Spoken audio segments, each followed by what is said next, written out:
two, three. 1, 2, 3. Hello everyone, this is Moth, the Moth from the Void, and today we have Beacon Pines, a game request by Celine Elinov. We will get right into it. I don't have any information about this game. I just looked over the Steam page, make sure that it didn't have anything that I don't approve of in game request terms. And let's get started.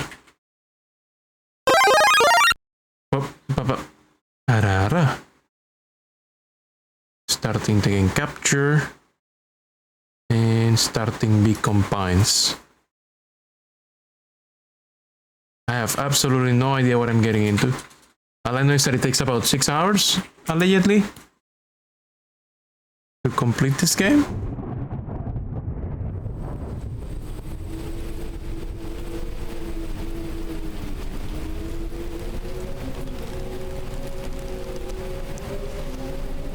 Dear reader, allow me to introduce you to my book. Though it might at first appear like many books you've come across, it is far from ordinary. You may, therefore, have some misunderstandings about its nature. The story that awaits you has not been fully told. In fact, its conclusion is not yet known, even to myself. It is in that way that my book is special. It is in that way that you are special. Without you, there is no story. Chapter 1. Normal isn't what it used to be. This is a story about change. Nestled in a shallow valley is the town of Beacon Pines. Far from the town square, across the river, past the neglected welcome sign, a young boy walks alone at dawn. His name is Luca Van Horn, and like you, dear reader, he's here for a reason.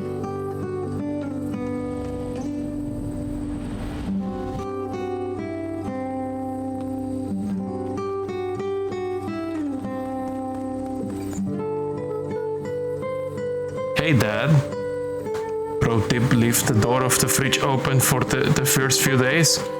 What? Is that spoilers? How are things going? Today's the first day of summer vacation. I start middle school next year, I guess. I was 6 years old when you died. And it's been 6 years now. From here on out, you'll have been gone longer than you were here.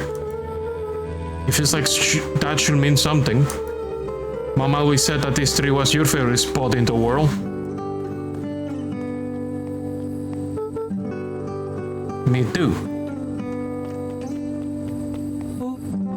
Hey Luca.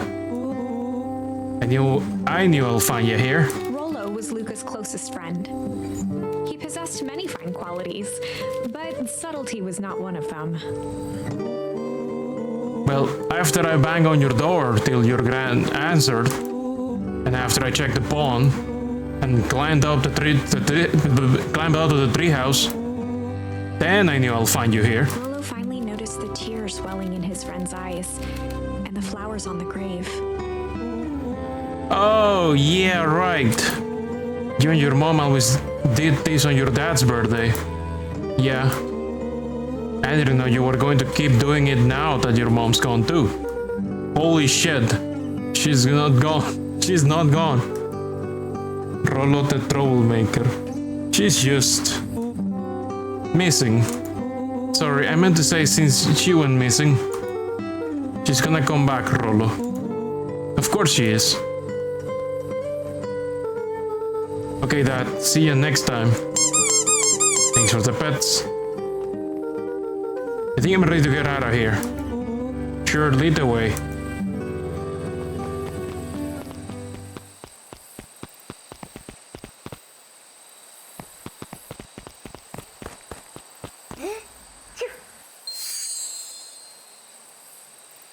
Find a charm. Tickle.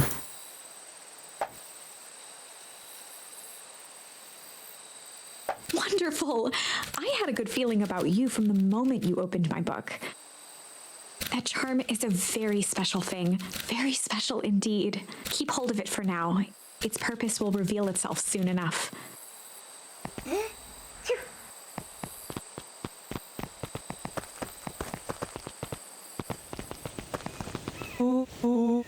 Oh yeah, I almost forgot. The whole reason I was looking for you. I was wondering if you'll ever get to that. I found the perfect way to start our summer. How's that? Rolo looked to the side suspiciously. Not here. Might be watching. They who? Shh, not so loud.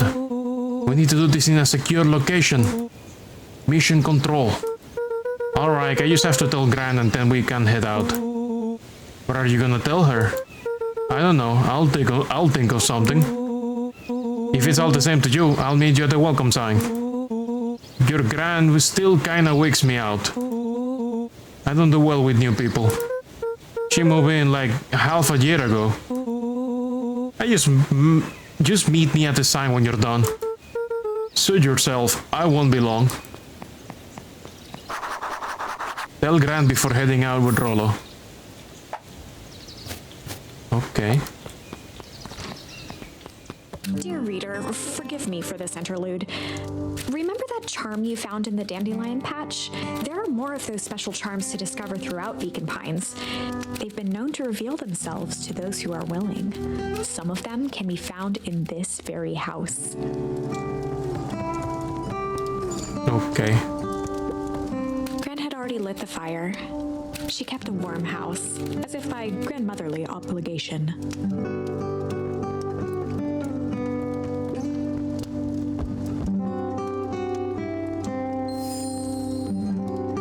Ponder. And leave the fridge open for the first few chapters. Okay. I'm guessing that's one very esoteric thing to do. Father's old stethoscopes. Luca had spent countless hours listening to anything and everything with it. Not for years, though.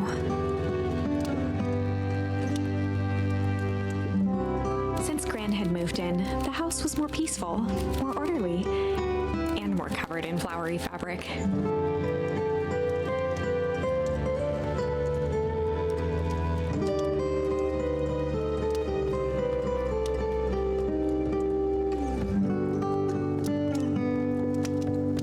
Just some dusty knickknacks.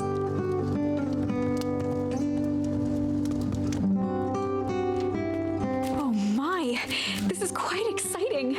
I am now certain that you are the one I've been waiting for all these years. You'll recall I was a bit coy regarding the use of charms earlier. Excuse me, I tend to have a flair for the dramatic. You are about to encounter your first turning point. There are certain times in this tale when everything hinges on a single word. Step forth, dear reader. On the other hand, I suppose there's no reason to rush things. Gran will be waiting when you return. Ow. An array of prepared meals crowded the refrigerator, each labeled with the day of the week. A pair of dull scissors, a broken can opener, a mostly empty bottle of glue, and some loose string. Junk.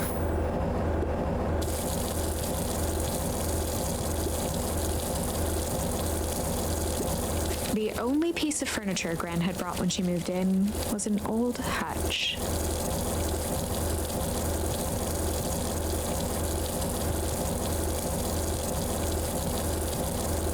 The water wheel is gonna be insane. A sturdy old wheelbarrow. Young Luca would spend hours hiding in the bushes, waiting for a chance to jump out and startle his mother. She always enjoyed humoring him by feigning terror. Let's see if the water and... Okay, it persists. The fridge and water are still open. It does persist. A beginner's guide to gardening laid open on the bench.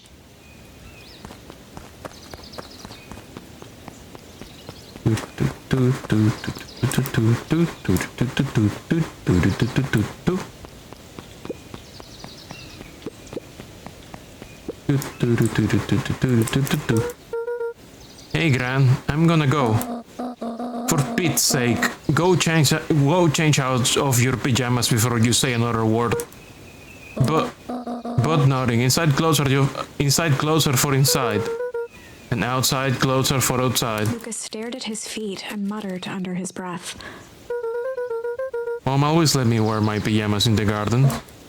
Well, Eleanor isn't here, is she? Now go upstairs, change, and then we'll talk.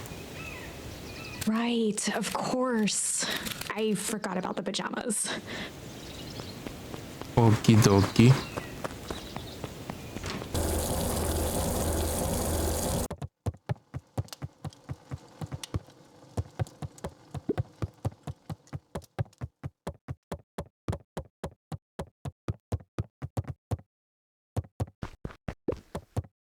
Luca tossed on his favorite old sweater. Even though it was the first day of summer, a chill still hung in the air. Chill. Gran's moving in meant that most of Luca's things had been crammed in the corner.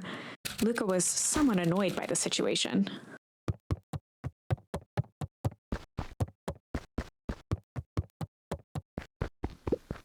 Gran's bed was undisturbed. Luca didn't mind that she had a habit of falling asleep in front of the fireplace. It meant that he could read late into the night.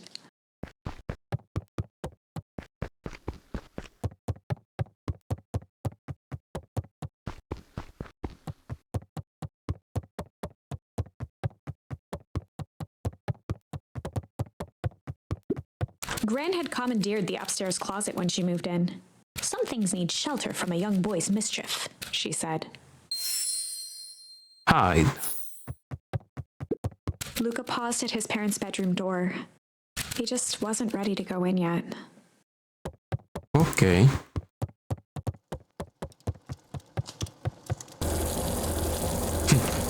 Water bill is gonna be really nice. Okay, I'm gonna go hang with Rollo for today. See you later.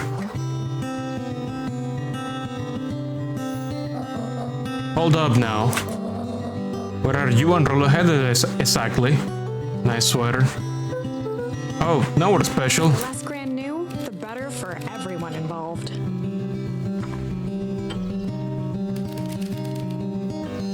Just one decoration away from an Xmas one.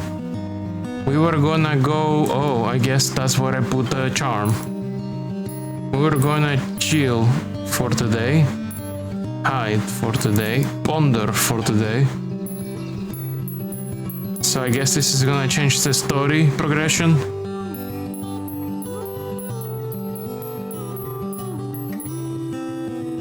Well, this one barely. I'm just gonna go chill for today. We were just gonna go...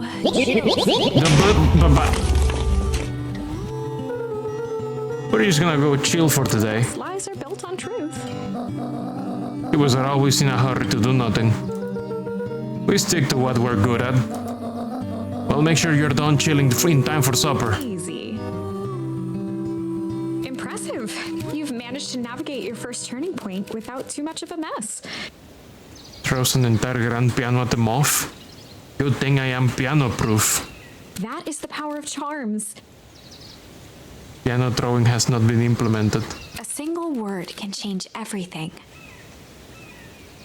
I think it's time to introduce you to the Chronicle.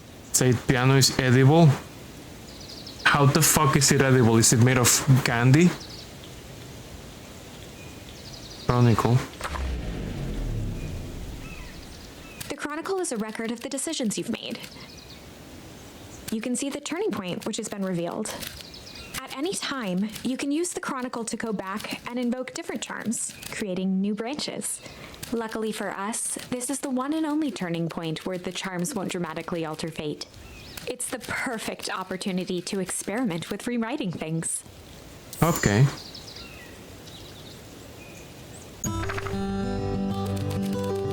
We're just gonna ponder for today. We're just gonna go ponder for the day.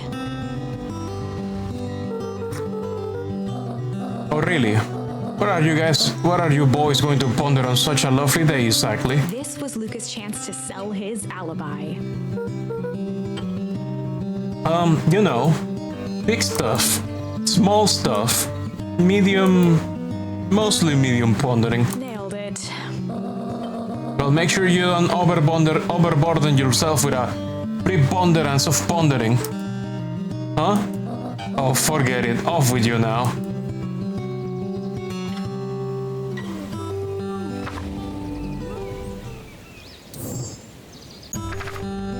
Let's try hide. We were just gonna go hide for the day. You're just gonna go hide for today.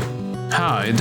Additionally, when one is trying to hide something, they avoid literally using the word hide. Yeah, I guess Rolo bet some other kids that we could beat them at hide and seek. Aren't you a little all for that? It's not like there's much else to do around here. Well, make sure you boys are done playing your little game in time for supper. All's well that ends well. Okay, I'm gonna leave it at that. That's good enough. Oh, and Luca.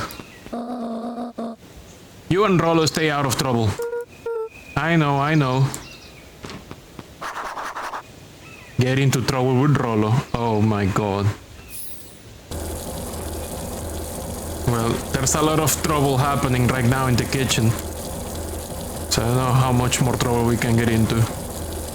You love the vibe in this game? I wanna see the water bill.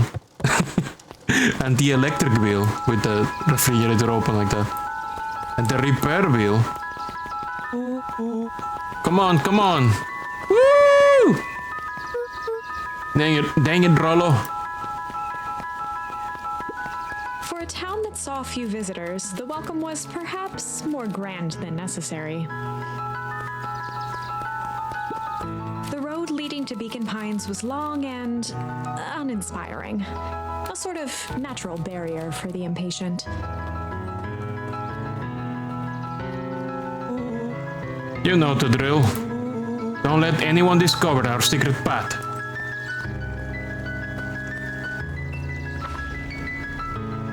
Chapter 2. Welcome to Beacon Pines.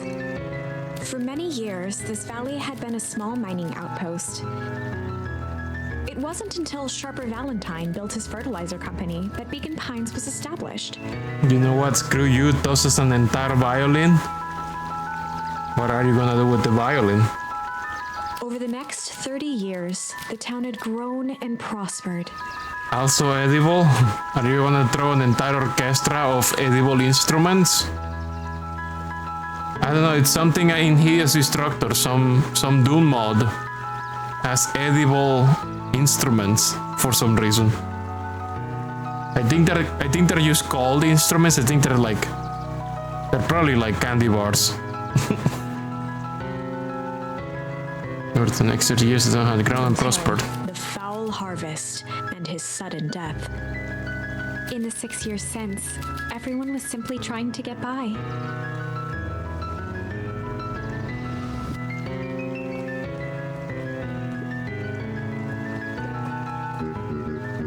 Sorry, young Mr. Van Horn, you can't talk now.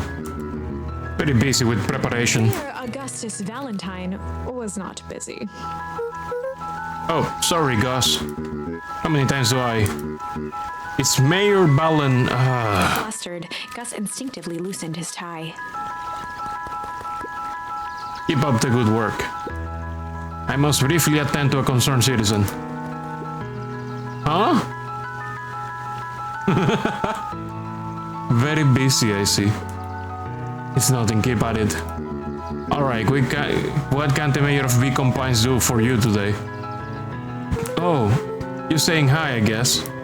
Huh, well, good day to you too, young Mr. Van Horn. Hey, Mr. Kerr. Hey there, pal. William Kerr was the CEO of Perennial Harvest Company. He had become a fixture around town over the past few years. After the failing of Valentine fertilizer, This guy looks like he's just gonna break out with a guitar and go, "Oh, but what can I be?" Do-do-do-do-do-do-do-do-do. the town was hungry to welcome a new source of employment. Excited for the big festival? Sure. Come on now, when I was your age, there was nothing more exciting than a town festival. The food, the music, the dancing. Sounds pretty alright. You're gosh damn right it is. I'm looking forward to letting off some steam myself. Make sure to invite all your little friends. I couldn't keep Rollo away if I tried. Excellent. Sorry, Luca, I've gotta get back to the proverbial grindstone. Our harvest awaits and all that. Oh, now! The left side's a little low. Oh my lord. Micromanagement. Micromanagement percent.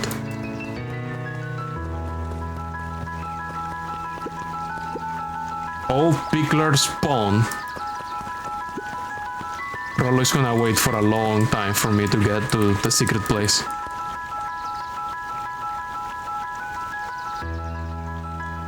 Rollo is gonna be waiting an entire afternoon. Okay, sis, you're gonna chill on the bridge. I'm gonna drink some tea.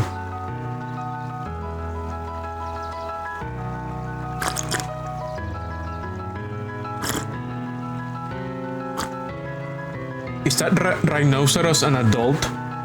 They're dressed like a child. That rhinoceros is huge. You have clipped it?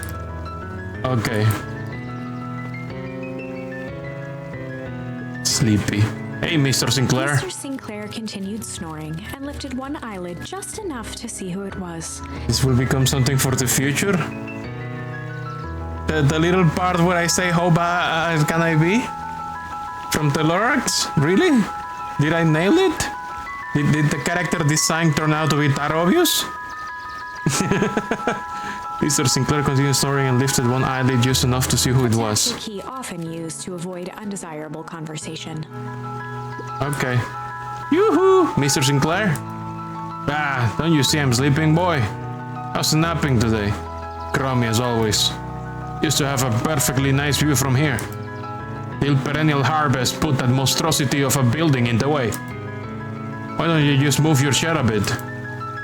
Why should I be the one that moves? If it's a showdown they won, I ain't gonna be the one who blinks.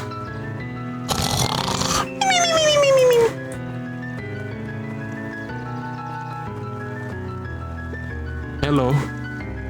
Come on, Andy, grab his wallet. I'm sorry, Iggy, I can't.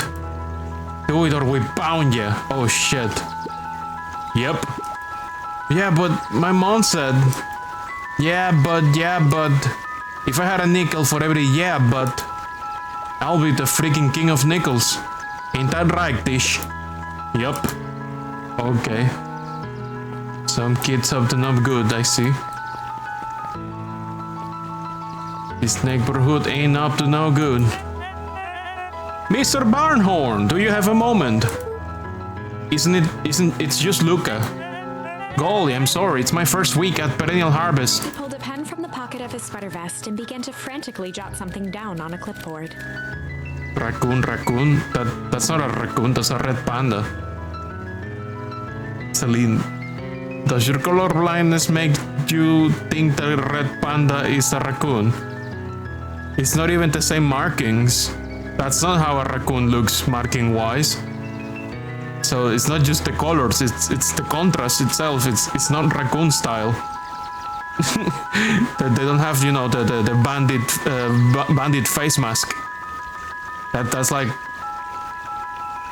it's like raccoon 101, a dark line connecting the two eyes. That's a red panda. Pulled a pen from the pocket as he sweater vest and began to frantically jot something down on a clipboard. Wonderful, it won't happen again. If we're going to be on a first name basis, then you can call me Pete. Oh, nice to meet you, Pete. Sorry, what are you writing? Oh, just documenting. Gosh, it's exciting to be part of something so darn special. You know, it's not just about new fountains and phone booths. We're gonna change the world. And it all starts here in Beacon Pines. Isn't that amazing? Uh-huh. Anyway, I'll better get... Oh, that reminds me. We would love to hear your thoughts. My thoughts? You bet. If you're gonna change this town, we need to get every detail right. That sounds intense. Changing the world is intense. So what you say? What do you say? Could you answer a few questions? Well, I guess if it's quick. Wonderful. Open to answering a few quick questions. One down. See, it's not that hard, isn't it? Okay, we're going already. Question 2. What is something you love about Beacon Pines? I've never really thought about it before. Perfect. It's the only place I've lived. See, that wasn't so painful. Scribbling and glanced up from the clipboard. Was it? I guess not. Huzzah! First 3 questions answered in record time. Are you literally writing down everything? Thank you so much for your time. I need to process these answers. You can save the rest of your thoughts for later. Okay. Our harvest awaits. Okay. Oh, I can jump. I didn't notice. I hadn't tried pressing the spacebar. Oh right, Rollo's waiting up at the treehouse. Well, Rollo's gonna have to wait the entire afternoon at the rate I'm going. That doesn't look like a treehouse. Hey Jetson, is the line playing any tunes today? No bites this morning, I'm afraid. Come to think of it, I can't remember the last time I reeled one in. Fish every time you can. But hey, it was never about a catch. This is what I come to think. Yeah, that's what my dad used to do here. That reminds me. If you ever want his chair back, I've taken to standing recently. Keeps me from falling asleep at the reel. If you don't mind, I think it should stay. Not at all. An empty chair makes for a great listener. Whenever Luca saw his dad's chair by the pond, I think I'm gonna switch to controller. More comfy. Okay, controller connected. it reminded him of the days they'd pack up a couple of sandwiches and fish until sundown. Oh, a little memory. Luca opened the tackle box and picked the perfect bait. What do you mean tickle? How is tickle bait? What do you mean tickle?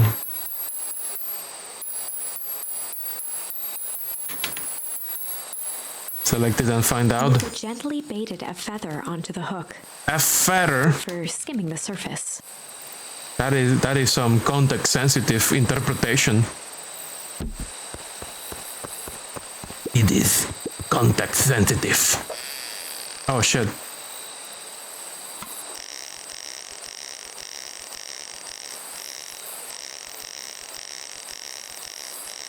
Okay, it's kinda Link Awakenings. Oh my god, a rubber ducky! They followed me from yesterday's stream. Well, I'll be Switch. It's your old rubber ducky. You were just a little drooling ball of fur when you lost that. Cried for days. I told ya it will turn up. Hehe. Each lure has one item or memory. Go pick out your bait from the tackle box, Buckaroo. Luca tied a shoestring to the hook. What fish could resist a nice shoestring? Shoestring. Well, here we go. Bzzz, bzzz, bzzz, bzzz. A fucking boot.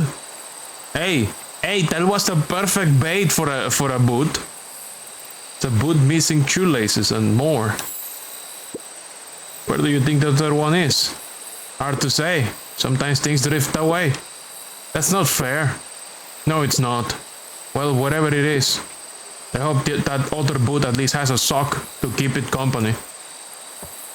Lemao. Looks like we could use some new bait. What do you say we head out and find some more? Okay.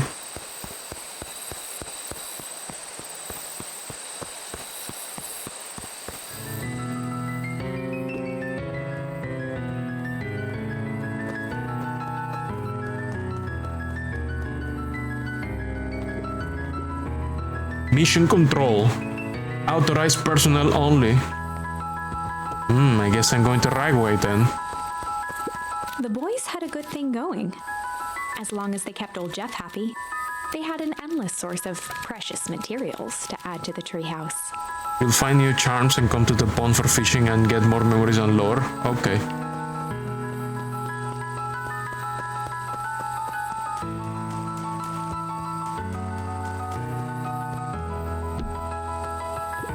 After Luca's father had passed, Rollo became obsessed with them building their own Hank atomic star scraper. There are a couple of other minigames. Okie dokie. It was some time before Luca realized it was Rollo's way of keeping him occupied.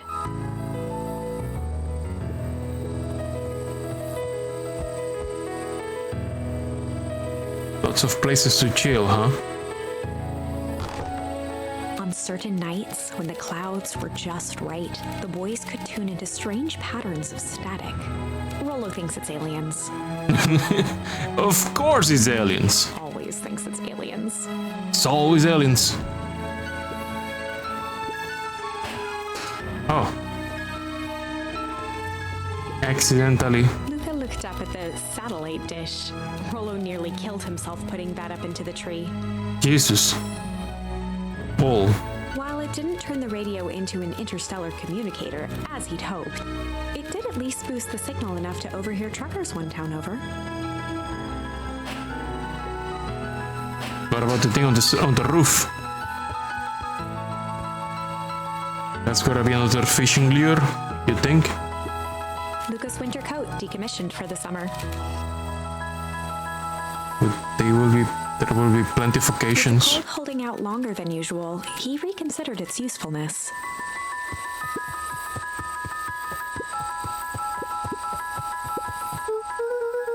Okay, what's this top secret plan to start our summer? So you know the abandoned warehouse by my place? The old Valentine building? Yeah, well, it isn't abandoned. What makes you think that? Get this. Last night it was glowing. Glowing? Are you sure? Kinda. That place has been empty since the fall harvest? Yeah. Who will even want to poke around that place? We would, Rollo, we would. Wait, it's just a busted old warehouse. I just mean we could do some research at the library. You wanna actually go to the warehouse? What do you expect to find? Answers. My mom's out there somewhere. And it seems like everyone wants to pretend that she's gone for good. You don't have to come, Rollo, if you don't want to. Look, I remember that time I sort of accidentally burped down the chicken coop? And you jumped in and said it was your fault before my pa throttled me? This is a flaming chicken coop sort of deal. I've got your back. Thanks, Rollo. Now that I think about it, walking around a decrepit fertilizer warehouse is exactly how I want to spend the first day of summer. Let's go! What a good old chap. Flaming chicken coop moment. Now this is a spicy one. Let's see if that actually is a different lure. Is that a little concerning? I don't know. Have you had chicken tandoori that made you burp all day long? Oh, it is a lure. Luca tied a small magnet to the line. A magnet. With the law of attraction. A magnet. Give it a good gas now.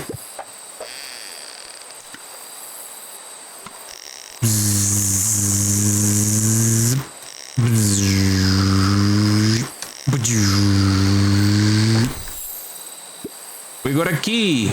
What do you think the lock is for this key? Now, why will we want to find that? Because then we will know the secret. Yeah, that's no fun. The second we know what it unlocks, it just becomes a boring old key. Right now, this key could unlock anything. Cool. I mean, it would also be cool to find out what it unlocks. Looks like we could use some new bait. What do you say we head out and find some more? Yeah, I agree.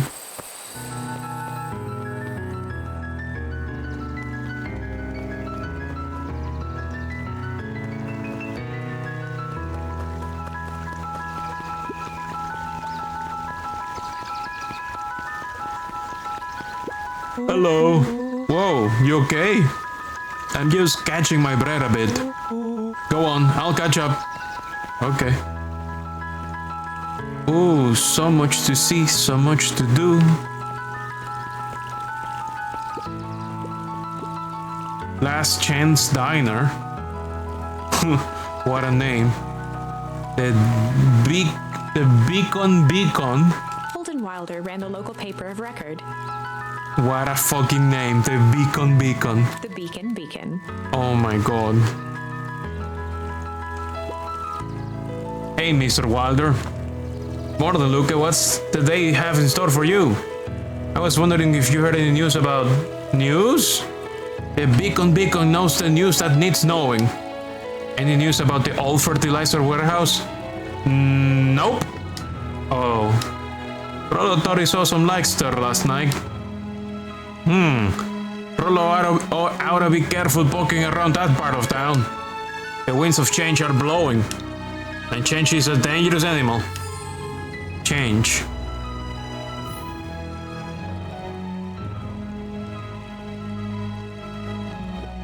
Miss Hatch could often be found near the fountain, too absorbed in a book to be distracted. Did you wander down the wooden path, unaware of the danger ahead? Oh, this is getting good. Okay. Hey, Mr. Snelson. Morning, Luca. Any big plans for the summer? Not really. Heard anything about the old fertilizer warehouse? Any strange happenings? Can't say I have. Either way, a dusty old warehouse is no place for a young boy. You be safe now. Coffee shop. See the morning regulars nestled in their booths at the Early Bean. The Early Bean. That's a good name.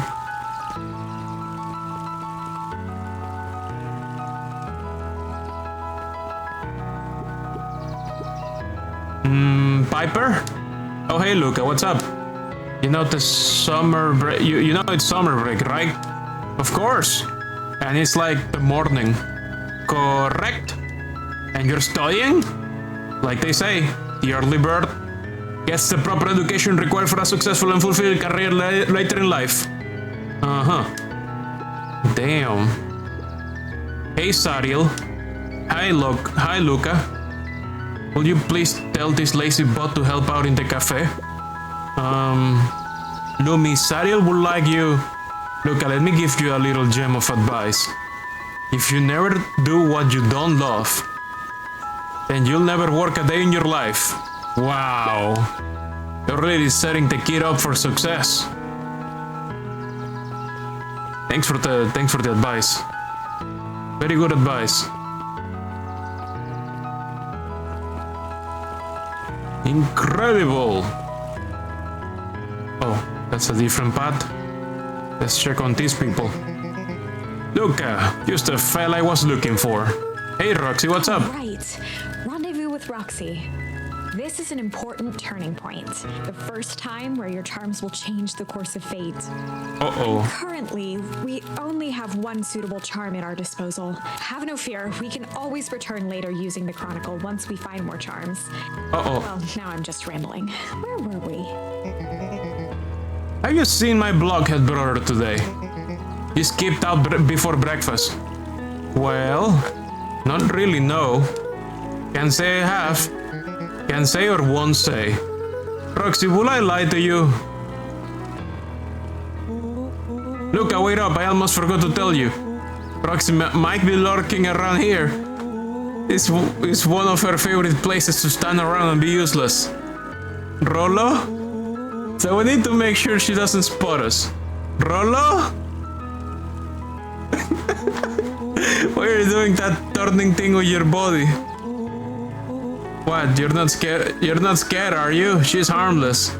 And a chump. And she's right around that corner, isn't she? Oh no. We succeeded. Challenge successful. Don't mind me. Just over here lurking uselessly. Oh hey sis. Nice weather we're having, eh? I couldn't help but notice you snuck out this morning before breakfast. Wasn't hungry. I also couldn't help but notice your morning chores were left unchored. Roxy, I'm gonna level with you. I'm sick and tired of digging up carrots. We all gotta pick up the slack since the fall harvest. Almost every carrot I dig up is rotten. And the rest look like they were hit with Hank Atomic's shrink array. All the more reason to keep on digging. There's gotta be more to life than pony carrots. Look, Roxy, Luke and I have places to be, so if you don't mind... Oh, I do mind. I'm not gonna catch hell again because of you. So either you march yourself home and harvest those carrots, or I haul you home myself. Uh-oh. Rolo froze as Roxy took a step toward him, cracking her knuckles. Holy shit. Luca knew he had one chance to save his friend from being dragged home.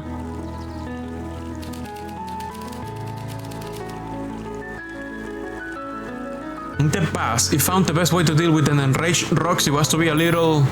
chill. In the past, he found the best way to deal with an enraged Roxy was to be a little chill.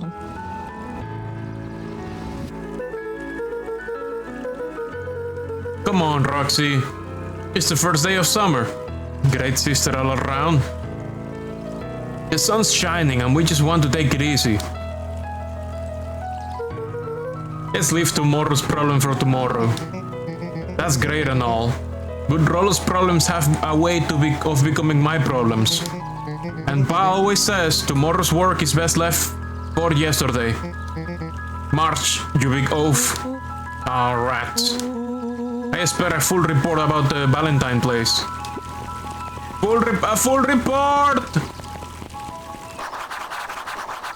Okay, guess I'm going there on my own. So Fitz. Wow, she looks kinda cursed. She do be looking kinda cursed. I think we found the ghost of the town. What are you up to this lovely day? Nope. Cool. Wow, she just noped me out. Yeah, she's just herself. Hey, Bert. Hi, Luca. I'm doing some fact-checking for the town history exhibit. Look, kid, I'm just here to put up the lights. But did you know, when the town was founded there were only 7 citizens, and they all worked for a mining company. And there was only one dirt road leading to town. And there still is only one road leading to town. Oh, right.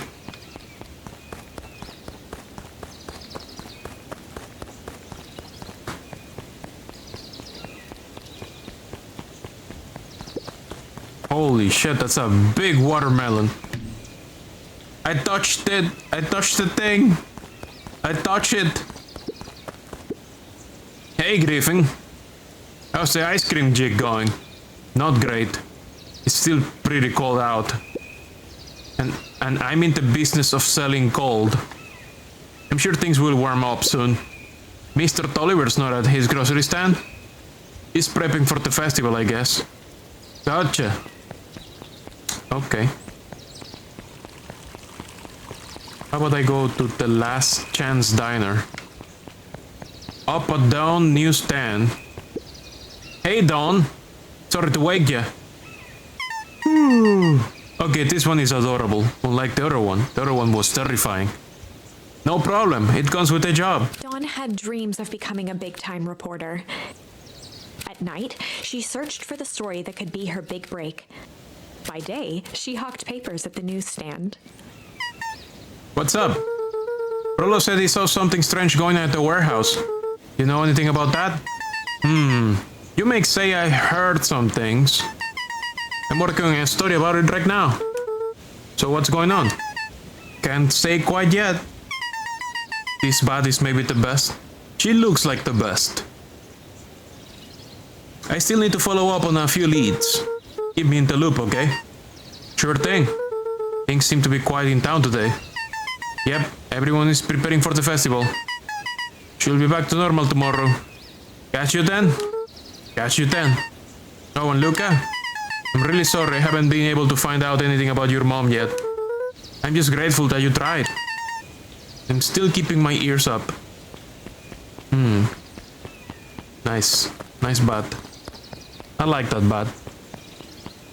Not like that squirrel on the other side. That squirrel looks fucking weird, man. I don't trust that squirrel. Guess Mr. Fratelli is getting ready for the festival. Last Chance Diner.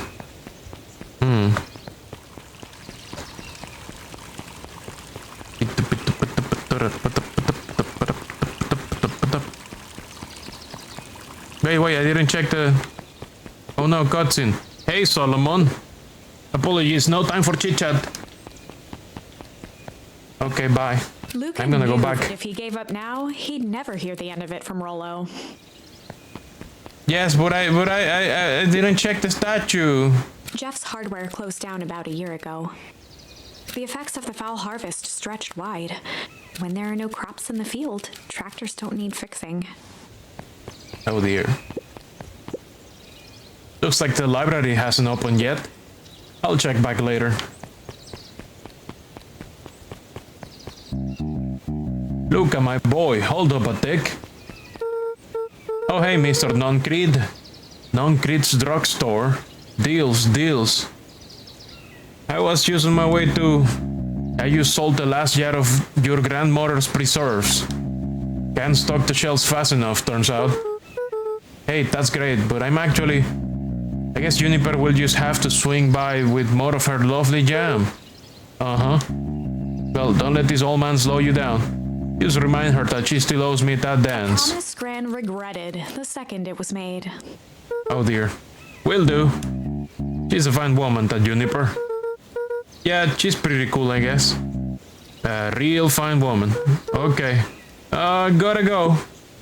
Sweeter than any jam on earth. Okay. I get you. I get your vibe. I understand. What you make of this guy?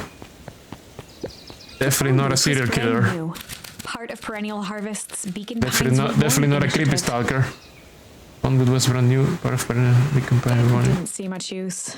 Oops. Nobody used the telephone. Oh hey Luca. Hey Joey. How's the bug hunt going? Not great.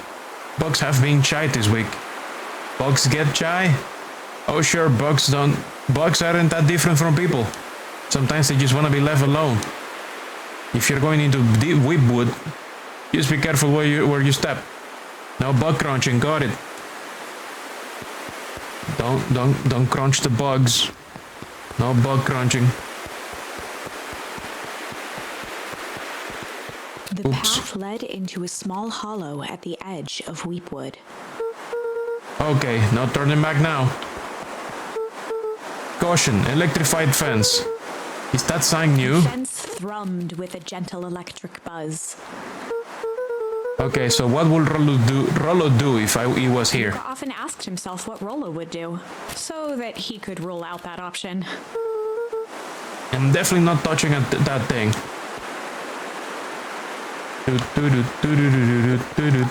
Oh, got a can. Oh shit. Sparks flew from the fence. The light atop that section shut off. 2 bulbs remained. Oh shit. That's true. Where to go? The fence's buzzing gave way to silence. Okay, moment of truth. Oh dear. Every kid in town knew the old Valentine fertilizer building. Long abandoned, the warehouse once served as the industrial heart of Beacon Pines. Now, it stood only as a reminder of things left behind. The dormant building showed strange signs of life. Okay, so Rollo wasn't exaggerating for once. What's going on here? There was only one way to find out.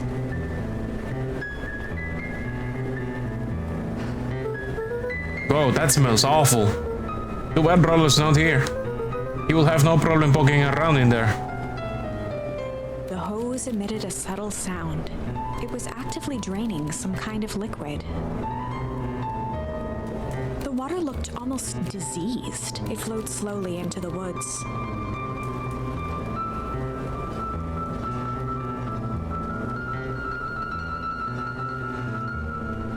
Wait, can I go back now?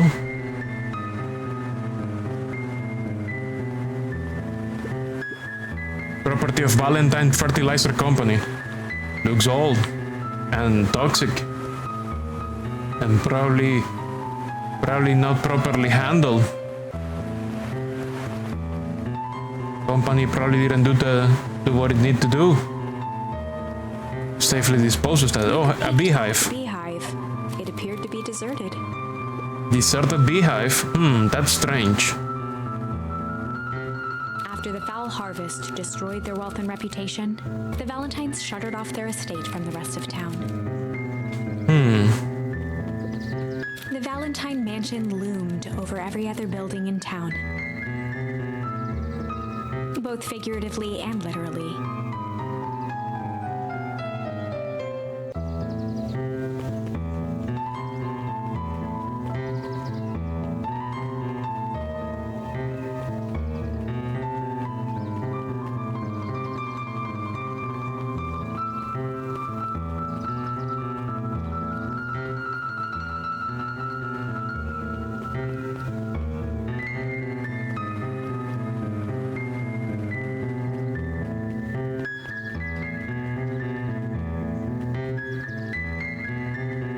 I'm just checking stuff, don't worry about it.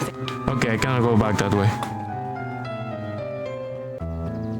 Definitely cannot go back that way.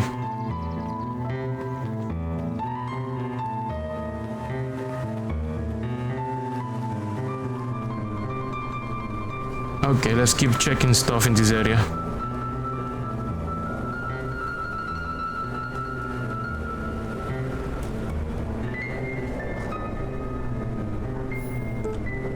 Locked. Luca thought he heard faint sounds coming from the other side of the door. He pressed his ear against the cold metal to hear better. A zipper. Footsteps. The sound of footsteps grew louder. Hello? Uh-oh. Shit. Shit. The heavy steel door knocked Luca to the ground. Disoriented, he looked up to see an imposing figure silhouetted in a green glow. It lunged toward him. He tried to scramble away, but felt a gloved hand latch onto his ankle. Luca watched his fingernails leave trails in the dirt as the hand slowly dragged him back through the door, into the lab, into the green light. Uh-oh. This is a story about change? This is a story about change. It was far from the sort of change Luca imagined for himself. But change is, after all, a dangerous animal. The end? The end. I Rip. probably should have warned you about this. There are many paths that our story can take. Most will end in tragedy. But don't let that discourage you. We will find the ending that this story deserves. I just know it. From here on out, a charm will have a check mark when it's been used to its full potential at a given turning point. Now, let's try something different. Okay. Guess I can try shit against Roxy. Rendezvous with Roxy. What have you missed? A cute little story where we can decide the branching paths with quote-unquote charms. In this case, I'm gonna go with shit. In the past, he found the best way to deal with an enraged Roxy was to be a little shit. To be a little shit. Make a break for it. What have you done? Ah! Did that little shit just kick me? Ronaldo won, you little twerps. You gotta come home eventually. Oh fuck. Sorry. Well, this time we're checking it out with Rollo. Sorry about that. Oh damn. Little guy looks serious as fuck. Being a little shit is always the answer, Mao. Rollo can get overexcited sometimes. Solomon Valentine, current ward of and future successor to the Valentine fortune. Oh. He's a Valentine. As he brushed off his pants. A town of complete and utter fools. One wonders if it's worth taking anything here seriously. Either way, I'm really sorry. No matter, how are you doing? Me? Yeah, without that business about your mother and whatnot. Oh, I'm getting by. Still no word from her at all. No. This is truly a shame. Oh hey, a new badge. Charm. And the golden badges. That rolls off the tongue more naturally than charm. Your grandmother has taken residence to keep house. Yeah. And how is that going? This kid is too polite. I'm getting scared. We mostly stay out of each other's way. You make it sound like she's rarely at home. It's not like that. She just has a lot to do. Uh-huh. She's still settling in and trying to figure out how to make ends meet. Indeed. Well, count your blessings. It's better to have a caretaker who is rarely around, in lieu of one who tries to compensate by smothering you with attention. That doesn't sound so bad. Trust me when I say, it's best to rely on yourself. Family has a way of creating more problems than they can solve. Poor kid seems to have helicopter parents. Speaking of helicopter parents, it seems here they come. Solomon gesture toward the approaching heiress Valentine. Solomon, they said. Speak of the devil. Helicopter mom. Wow, she's cute. Do not wander off like that. I'm much too busy to be looking all over for you. Apologies, Hyrus. I was just taking a stroll through town. Strolls are for commoners. You're a Valentine now. I want you to be present for the construction of the History Museum. The future of this town relies on its ability to remember our family's great past. Of course. Is he adopted? You clip that shed clip. You clip the shed clip? Oh my god. Okie dokie. Look at my boy, hold up a tick.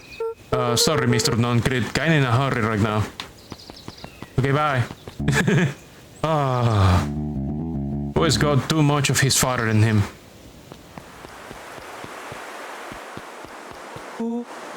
I win! Little help? You okay, bro? Hi! I'm the champion! We were racing? Did that road get longer? Like anything ever changes around here. It seemed longer. Appropriately titled shit. You're just lightheaded from the run. You really need to pace yourself better next time.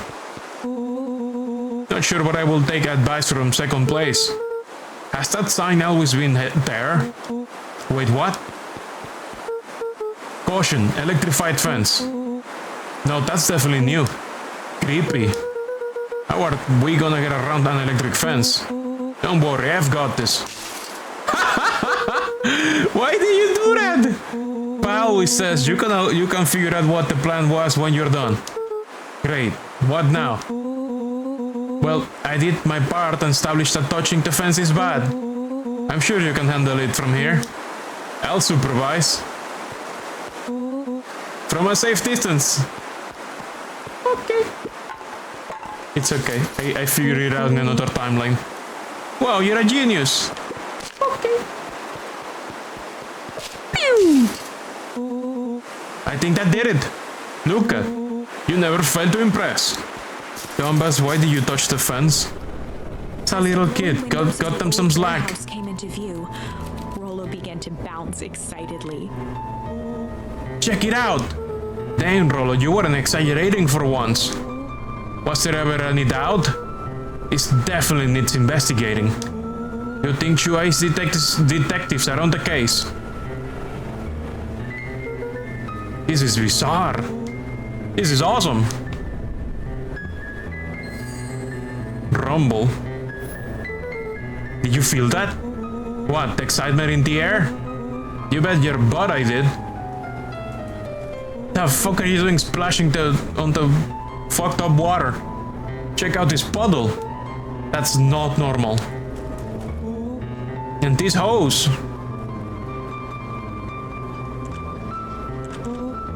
Oh man, the door's locked. Try harder. Oh no, this time Rollo's gonna get fucked. No dice, it won't budge. Oh well. Oh.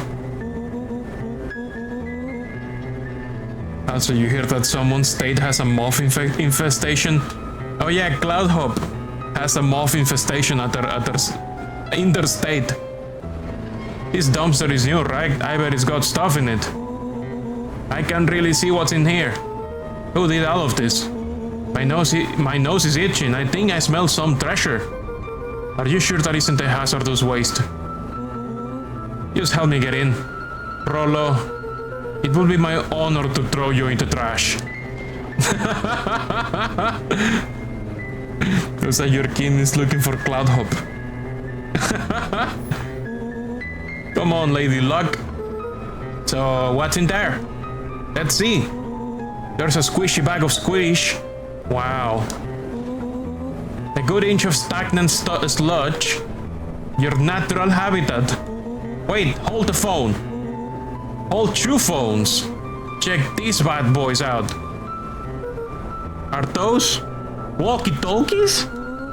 Just like Hank atomic communicators. Do these actually work? Oh, please clean them. Ground command to Hank Atomic. Hank, do you read me? This is Hank Atomic. Ground command, you're coming in 555. How are your viral readouts, Hank? It's getting a little stuff in here. Requesting assistance for evac. Help is on the way.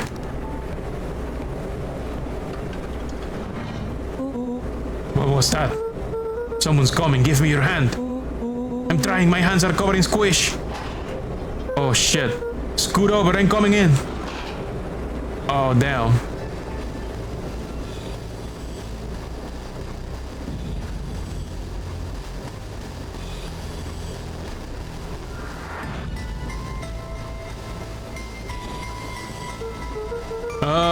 Tell me you saw that? Dude, I don't know what I saw. It's coming back, get down. Oh shit. Ugh. Ugh. The boy sat petrified under the weight of the bag. Oh god, tell me that's not what I think it is.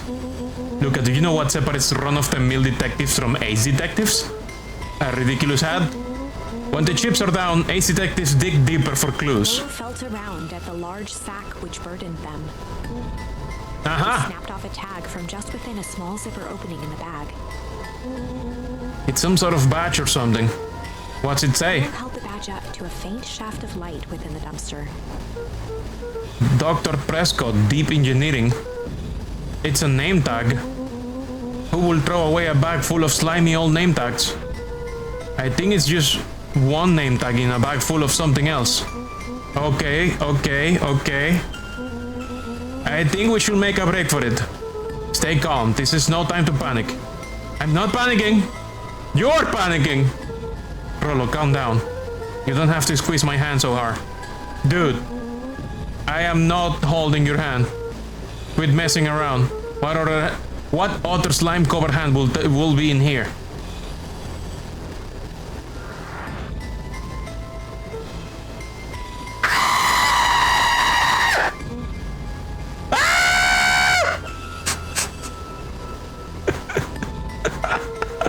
I'm beginning to see the benefits of your run for our lives plan. Right, we've clearly established that I'm faster than you, so I'll go first.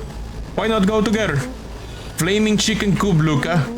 I'll make sure the coast is clear. After I go, count to 100. If you hear me yell, run. If you don't hear me yell, run. Actually, either way, haul ass! Rollo, I'll give you credit. A Joseph plan? No. Joestar Family Classic. Rollo, I'll give you credit. You sure found an eventful way to start our summer. It's what I do. Well, here goes nothing. Lucas sat in the dark, tracking the sound of Rollo's footsteps as he ran. 1, 2, 3. He pressed his ear to the dumpster wall, straining to hear Rollo's footsteps as they faded away. 15, 16, 17. He tried not to think about the contents of the dumpster as he counted. 35, 36, 37. The thick stench made it hard to breathe. Screw it, that's long enough. Luca carefully lifted the lid and peered out. Nothing. No sign of Rollo. No sign of the man in the yellow suit. Time to haul ass. Luca clambered from the dumpster, stumbling to his knees. He was up like a shot and running, sprinting toward home as fast as he could. Beacon Pines flew by, blurred by the tears that welled up in his eyes. He wouldn't remember getting home at all that night. Throwing his front door open, storming up the stairs to his room and surrendering to sleep almost as abruptly as he hit his pillow. Chapter 3. Finding a Friend. The next morning, it was quieter than usual at the breakfast table. Only the sound of silverware and chewing interrupted the awkward silence. Oh, Grandma closed the fridge. I finished yarring a mess of jam last night. So that will need to get delivered into town today. Okay. So what did you and Rollo get up to yesterday? Oh, nothing interesting.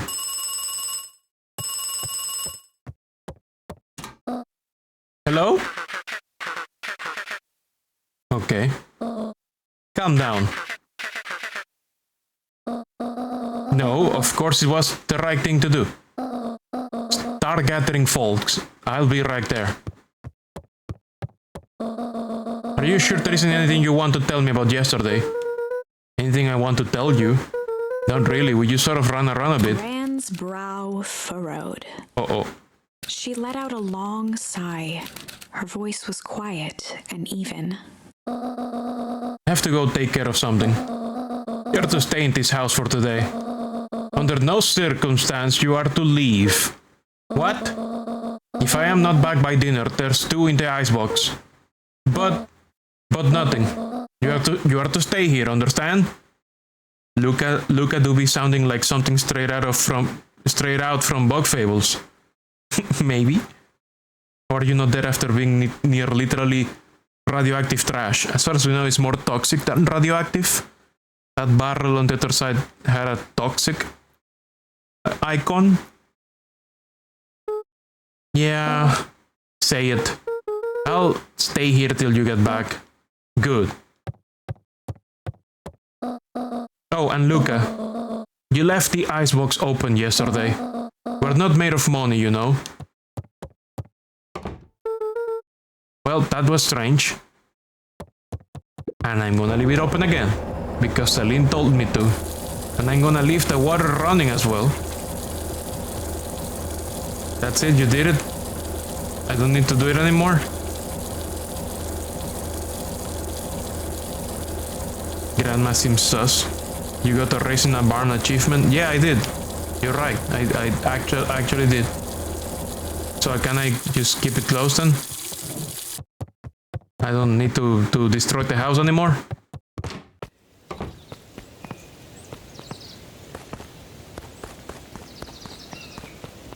Yeah. A faint electronic sound floated in the air. Is that coming from inside the house? Nanny. What the fuck?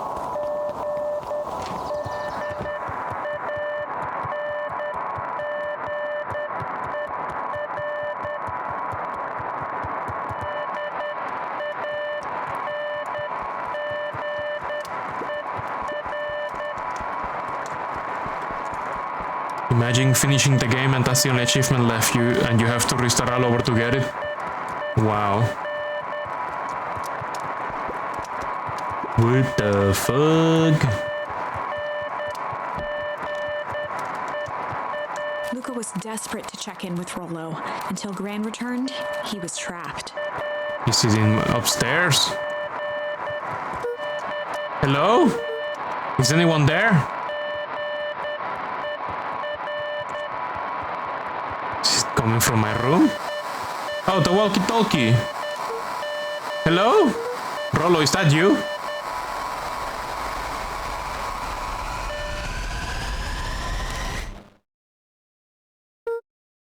Over? Strange. Calls walkie-talkie. Curse walkie-talkie. Low-key horror with the Morse code even. Luca glanced at the now silent walkie-talkie. He wasn't sure what to think. Oh shit.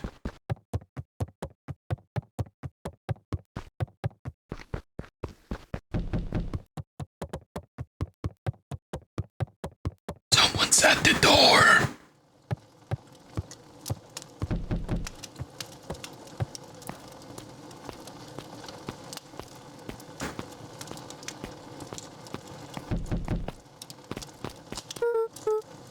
Oh, it's Roxy.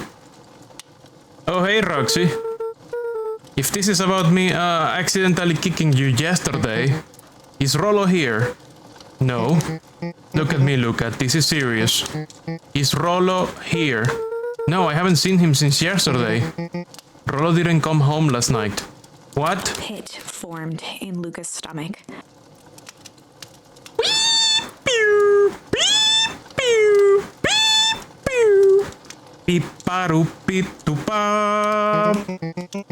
Where was the last place you saw him? We were playing around in Whipwood, and then it was late and we went home. Whipwood, if he's alive, I'm going to kill that little creep. Is there anything else? Anything that he said? His mouth felt dry.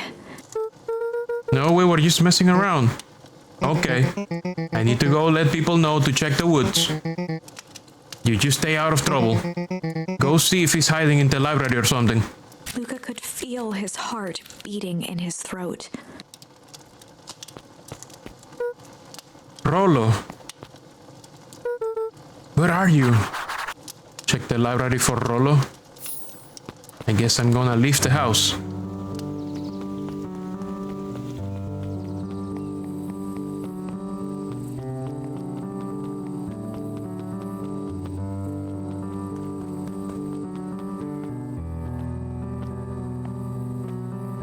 Time to get off Grandma's sauce.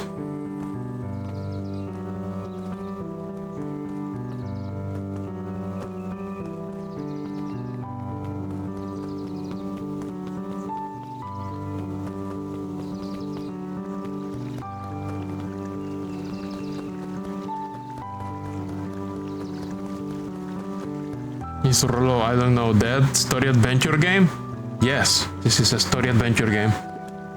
Hey Bert, have you seen Rollo? Nope. So I've mostly been talking to clipboards. They are setting up lots of stuff for the festival. This one said he had to process some answers. I told him that was fine. I'll wait right here until he gets back.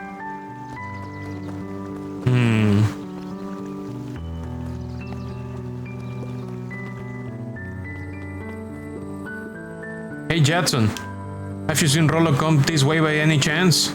Fred not, as elusive as the fish in this here pond. Oh dear. Well, I probably have more bait. Looks like we could use some new bait.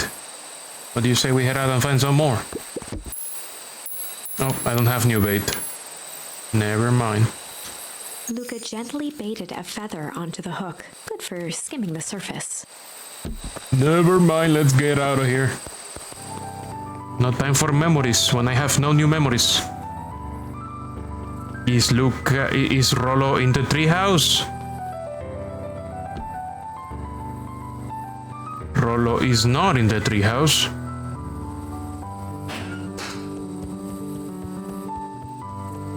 They are not in the treehouse. So I guess we're going to the library, as the game asked me to do.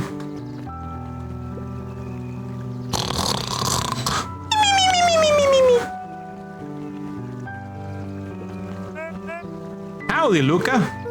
Hello again, Pete. I'm not Pete, you silly goose. It's Toby. You could have fooled me. Well, hey, it's no problemo. Important thing is we would love to hear your thoughts. Well, I'm getting that impression. Yeah, I'm getting that impression. We're all a part of something special, Luca. And it all starts right here in Beacon Pines. I got it. He looked up from the clipboard excitedly. That's right. So how about you start by telling me? Look, no offense, but I've got my own stuff to take care of. Yeah, you joker. We're all part of this together. You let us know when you're free to answer a few questions.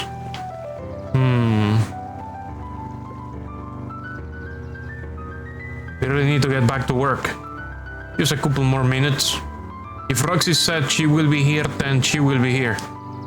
I just don't see why I'm standing around, doing nothing, and waiting for Roxy, when I could be standing around, doing nothing, and getting paid for it. Come on, Lumi.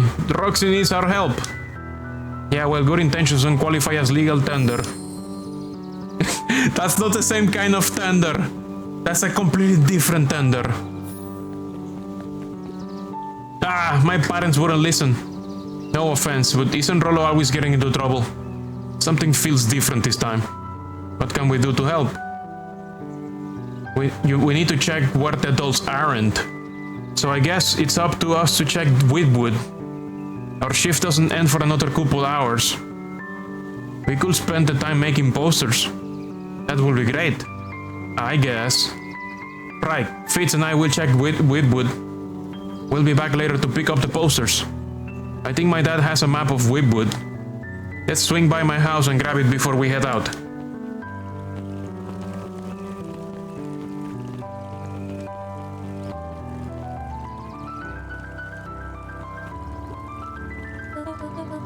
What's this about a missing child? I must stress that the situation is completely under control. It all just seems so terrible.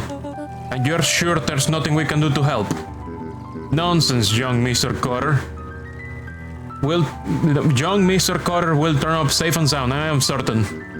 You just focus on settling in. I trust my sister has supplied you with suitable lodging? Oh yes, Miss Valentine has been more than accommodating. We were just telling our daughter, Beck, that... Now, where did she run off to? The cats. Oh, they're great. His eyes went wide in disbelief. What do you mean vanished? That's impossible.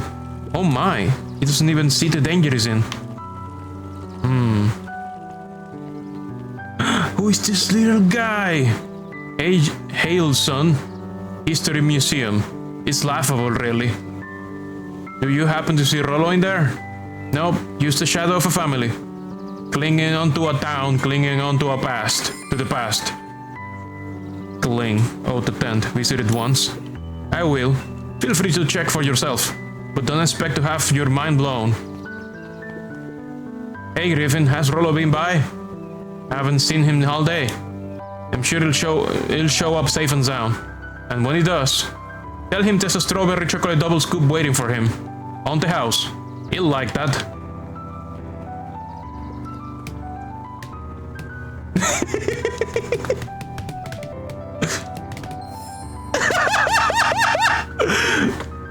Oh my god! Smack! I put the 8-bit on turbo mode.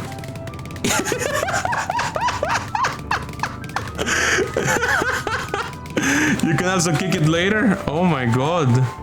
No touching. This kid just played Wonderwall on that thing.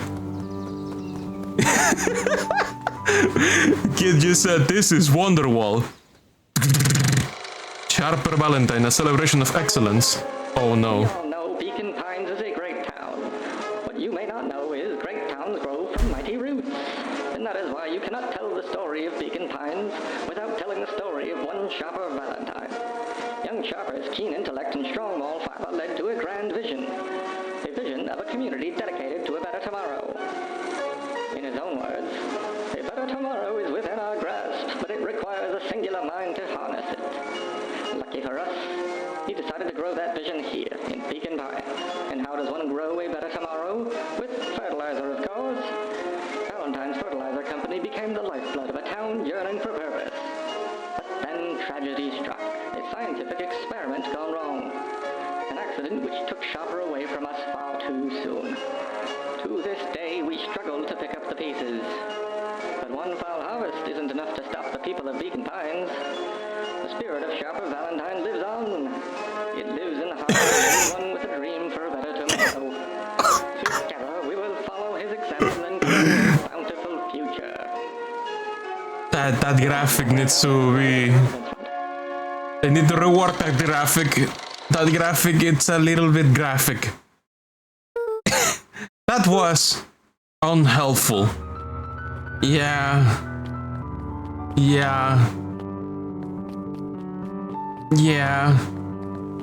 Extremely so. Let's check the coffee house. It's only the bird. Hi Luca, what's up? You haven't seen Rollo around recently, have you? He doesn't come around here much. Not since they made a rule that he can only order decaf. Only decaf allowed. Decaf only. The nightmare of caffeinated Rollo. Hey Don. Is it true about Rollo? Yeah, he didn't come home last night. I wonder if it's connected. Connected to what? I was checking on reports about increased activity around town. What sort of activity? Windowless trucks, mechanical noises, strange lights. Oh my god, is that a bat? Yes. I'm probably the most adorable creature in this entire town. Your typical shady stuff. Who will be doing all that and why? Well, I have a few leads. The Valentine family is always suspicious. Perennial Harvest certainly has the resources. Do you have an idea where Rollo could be? The best place to start looking is where the trail went cold. What's her name again? Dawn. You know, nocturnal animal named Dawn. Where did you see him last? We were in Whitwood, right by Valentine's Fertilizer. I'll check out Whitwood when my shift ends. I do my best work at night. Yeah, I will expect you to do it good at night. Yes, Mr. Fertel is getting ready for the festival.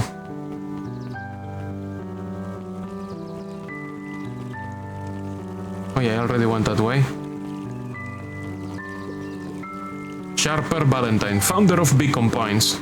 Never underestimate what a great man can do given time. Sharper Valentine. Much, if you ask me. Indulgent. Oh, what the fuck are the charms?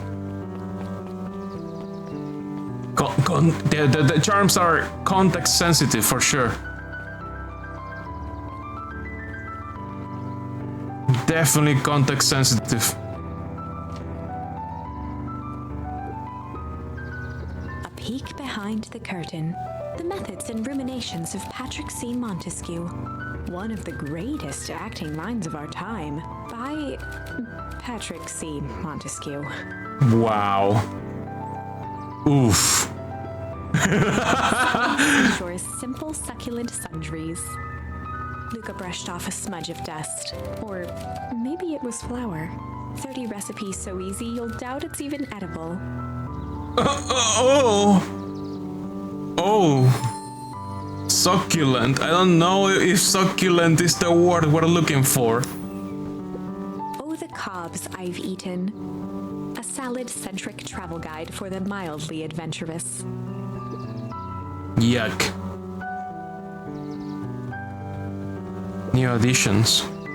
There were rarely any actual new additions. Simply a variety of existing content rotated into the front display each week. Not fooling anyone. Hey Jace. Oh hey Luca. Did Rollo come by? No. I was actually surprised. He's usually here early on days when a new issue drops. Rollo's the biggest Hank Atomic fan I know.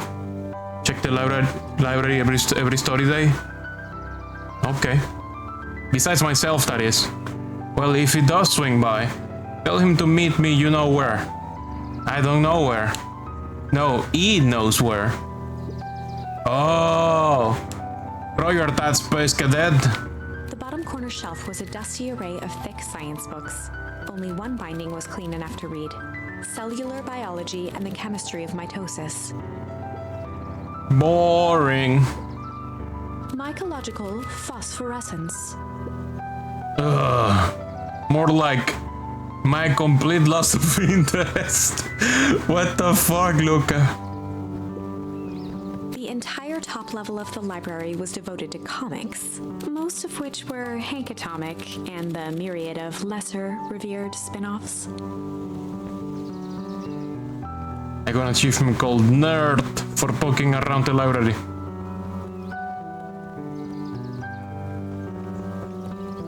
Kato volunteered at the library during the summers.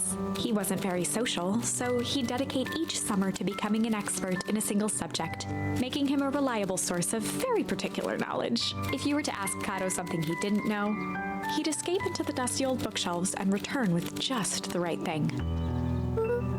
Hey, Kato. Kato was lost in his reading. Luca crooked his neck to see the title, Introduction to Melitology.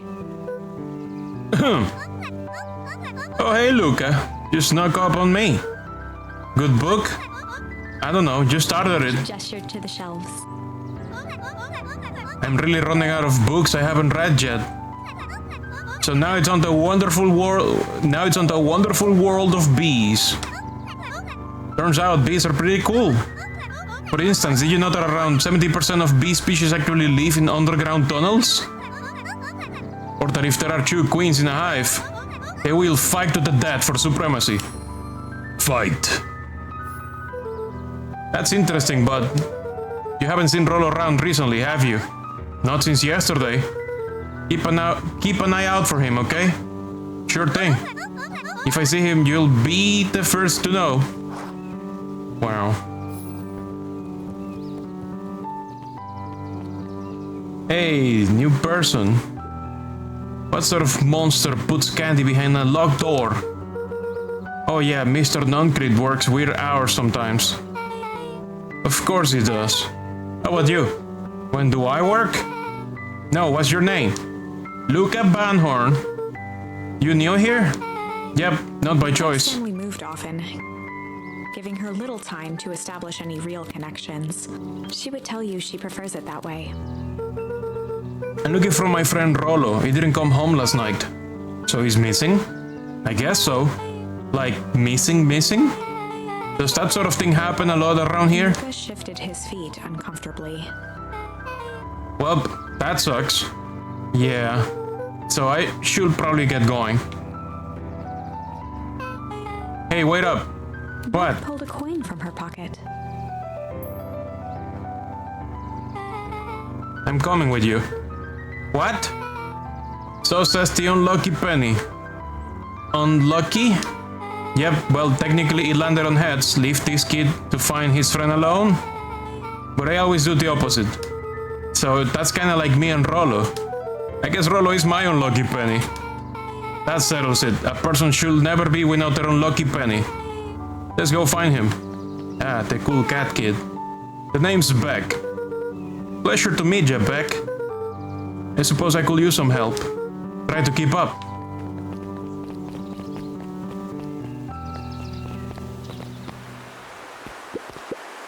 Yoi, have you seen Rollo around? No, sorry, Luca. I've had my eyes in the dirt looking for beetles. I can't seem to find any. He never came home last night. Do you think it's because it's been colder than normal? I don't see why that would have anything to do with Rollo. No, the beetles. Do you think the temperature confused our circadian rhythm or something? Who's to say? I'm no beetologist. Just keep eye out for him, will you? Of course. Luca peeked up at it appeared to be deserted. So all the insects in town are gone. After the foul harvest destroyed their wealth and reputation, the Valentines shuttered off their estate from the rest of town.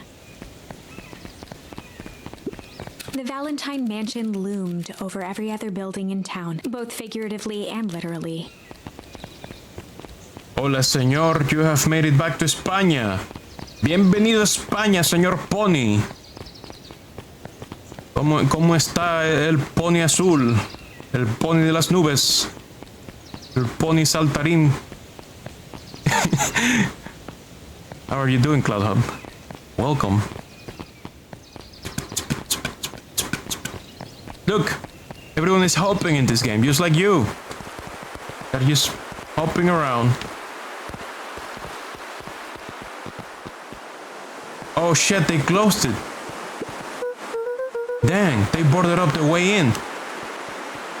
Oh shit.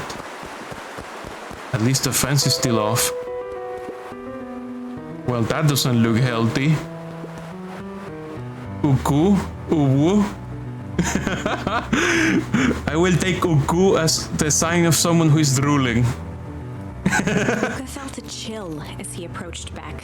Her eyes were locked on the strange green liquid. The nearby grass was coated in a fine layer of frost. Is this sort of thing normal around here? Because puddles of glowing ooze are definitely not what I expected from this place. I have no idea what that stuff is. Well, the next obvious step is science. And what does science suggest? Poke it with a stick. Luca a broken tree branch into the goo. Good kid. Luca watches Beck dip a broken tree branch into the goo. His eyes widened. What the fuck? Grew from the dead wood. Whole new tree. Scientist cat. Genius. First small buds, which quickly bloomed into vibrant petals. What the? Cool. As quickly as they had grown, the flowers began to shrivel and turn gray. Oh, Beck dropped the stick with a grunt of disgust. okay. So the sign tells us this gunk is weird as hell. Yeah, it seems dangerous.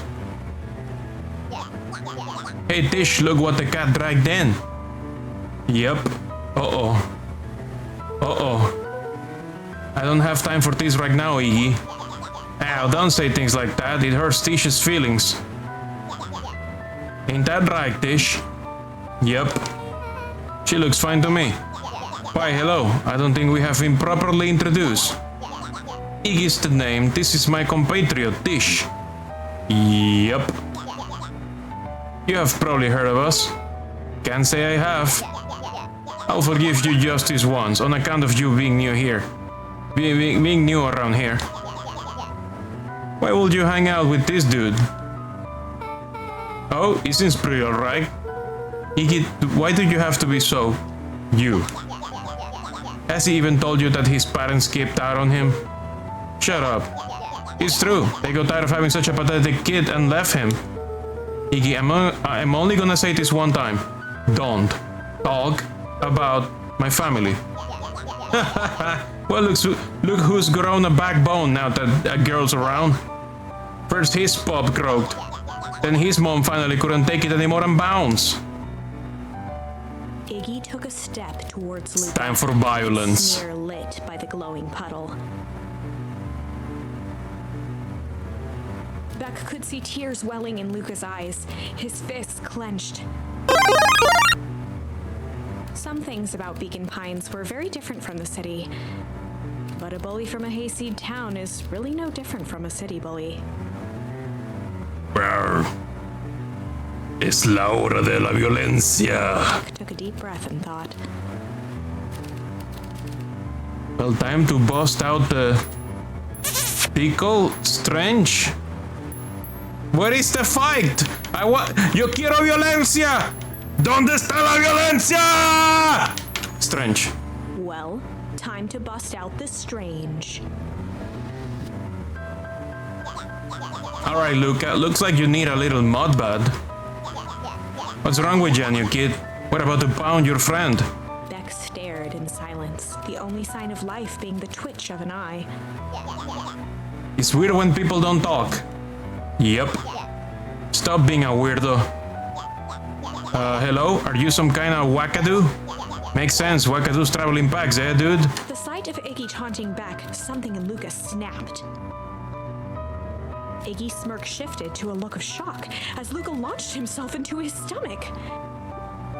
Yeah! Iggy's Violencia! eyes were in the glowing ooze. You jerk! My clothes are ruined. I'm His gonna... voice began to slur as he struggled to get up. Struggle. I don't feel so good. Whoa! Health? I'm sorry, I just... Oh, shit! Yup? What the fuck? Good liquid. Let's jump into it. Oh, I'm not allowed. Cool liquid. Cool substance. That was intense. Iggy's gonna be okay, right? Nothing about this seems okay. Things are gonna become interesting. The warehouse. This strange ooze and what it did to Iggy. Was Rollo caught up in all of this? Oh dear. We have to find Rollo. You took the words out of my mouth. Yep. Property of Valentine Fertilizer Company. Looks old. Now it's leaky. Oh shit, hi. Whoa there, little buddies. You startled me. What in the dickens are you up to in this part of town? We were just helping look for Rollo. Oh, you haven't heard the good news? Rollo showed up safe and sound a bit ago. Really? So where was he? It's funny, really. He just got a little turn around in the woods. They can be disorienting, you know? I'm starting to get that impression. Rollo's at his house now, getting some well-deserved rest. Whoa, that's a relief. You sure should scurry along before you get lost yourselves. Well, yeah, come on back. I can't wait to introduce you to Rollo. Oh, that reminds me. Luca, your grandmother was looking for you. Uh-oh. She was? She was worried sick. You should march straight home. I guess. Beck, your folks may be getting worried too. I'll walk you home. I need to talk with Nelly about work anyway. Glanced toward Luca. I guess all's well that ends well. I'll introduce you to Rollo tomorrow. Sure. Glad it's okay. Nobody noticed the mutant Rollo was chinchilla's child running along. A wave of relief washed over Luca, which was quickly replaced by a sense of dread. Yeah, you just turned some chinchilla kid into a mutant. Gran is going to kill me. Oh, jeez. If he hurried, he might just make it home before sundown. Chapter 4. Our harvest awaits. That's I guess the festival is up. And gingerly opened the door, steeling himself for Gran's wrath. Uh-oh. Gran? I'm home. Everything's fine. Gran?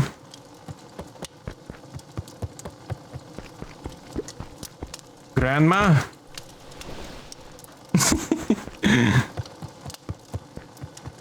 Grandma? Gran? I know I wasn't supposed to go anywhere. I was just helping look for Rollo.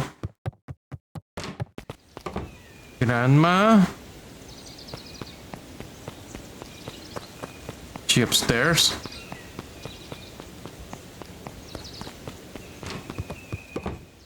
Gran? Roxy came over. She was worried about him. So I figured you wouldn't mind if I helped look for him. It turns out Rollo is safe and sound.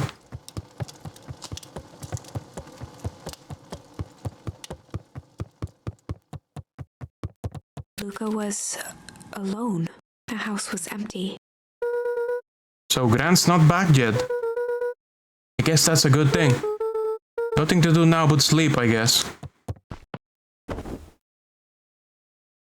Luca was sitting by the pond, listening to small waves lap against a rock.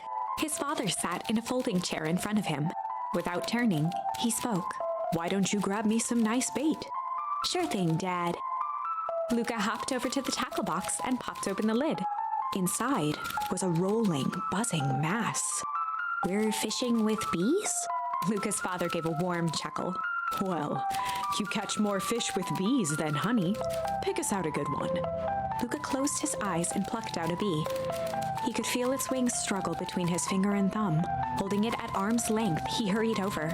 His father deftly baited the hook and examined his work. Interesting choice. With a practiced flick of the wrist, the line buzzed in a graceful arc. The water accepted it without a splash or ripple.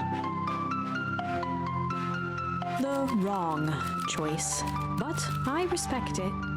The pond began to freeze over. Sometimes we gotta make the wrong choice before we can make it right. Pallid ice propagated across the still surface with an alarming speed. Luca scrambled back as the ground beneath him turned cold. Dad, I don't understand. Sorry, kiddo. Understanding isn't always part of the deal. The relentless ice shot through the fishing line toward his father. Dad, look out! His father casually wound the reel. None of it's your fault, you know. Never was. Dad, we have to go. Luca grabbed his father's shoulders, trying to pull him away. Please, you have to run. The ice crackled as it spread across his father's hands. That's the thing about fishing, Luca. His chest began to crystallize. You toss your hook in, and you never know what you're gonna pull out. A shock of searing cold ran up Luca's arms. He gave one last desperate tug. The chair tipped backwards in a single frozen mass. Luca tried to stop the momentum, but it was too late. He watched the icy form of his father slam into the hard ground, shattering into 1,000 pieces that crowded around his feet. Dad, I don't understand. What does all this mean? The gentle rustle of leaves was the only reply.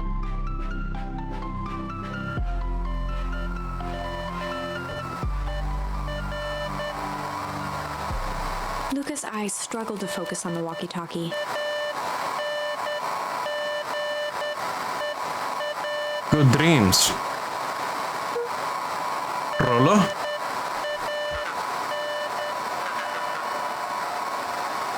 Faintly, he could hear Rollo amongst the noise. Luca! Rollo, is that you? Luca!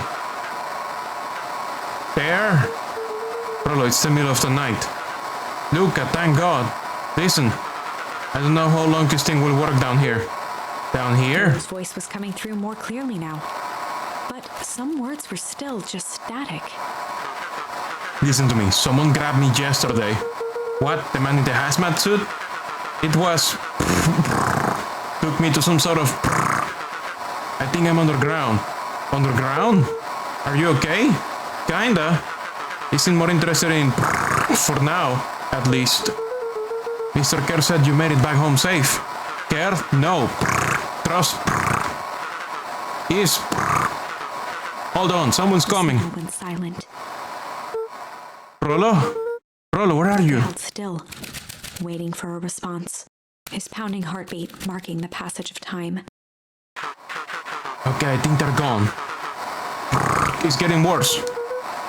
I can barely hear you. His voice began to fade. Losing signal. Not much time. Psst, mission control.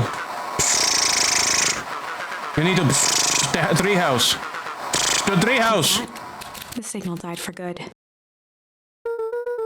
What was he trying to say about the treehouse?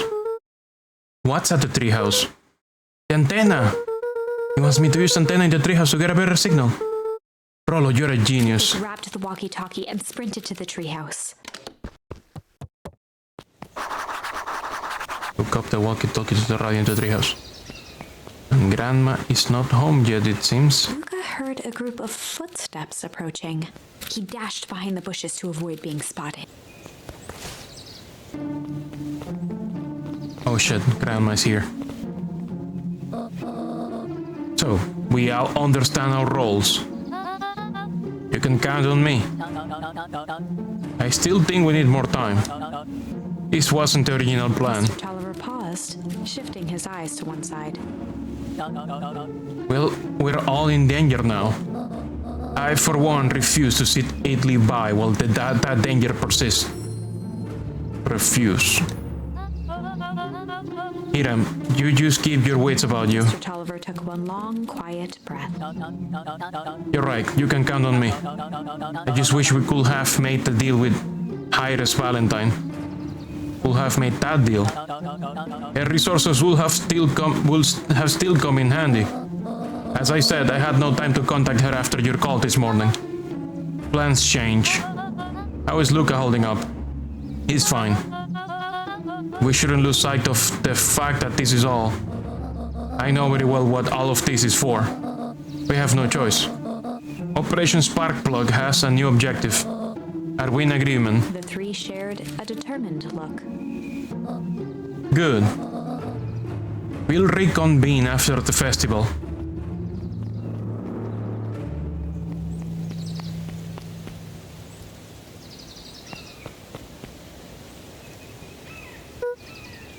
Gran, why are you meeting with Miss Fratelli and Mr. Tolliver late at night?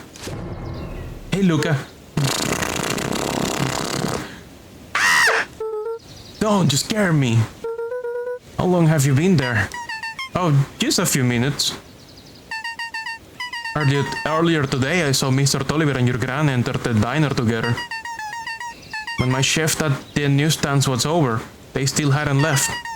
So I used the greatest tool of any investigative reporter. Time.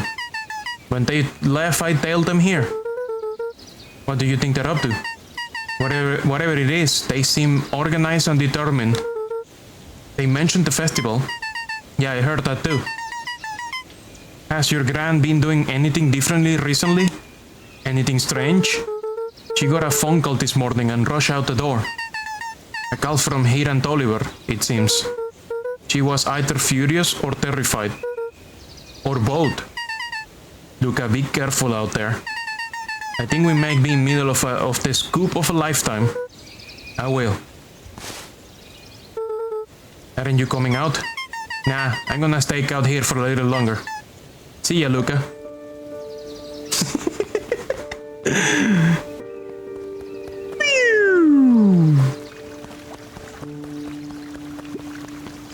What are those guys doing over there?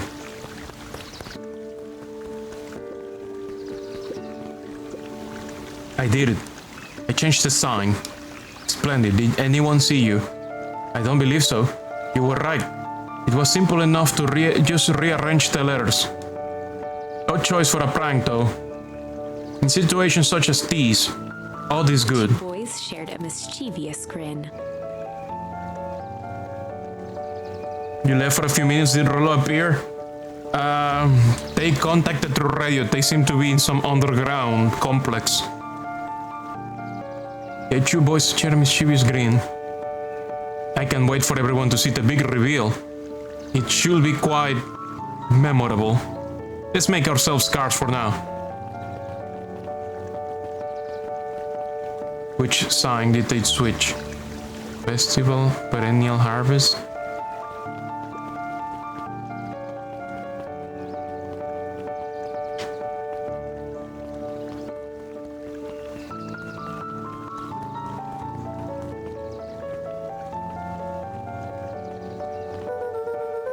I'll better hurry up to the treehouse.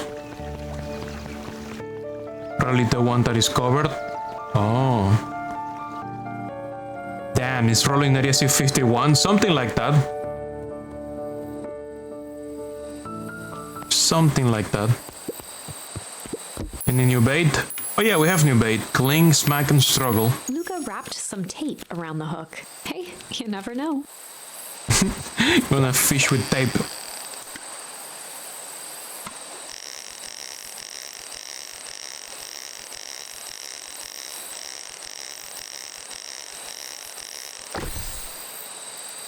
Paper.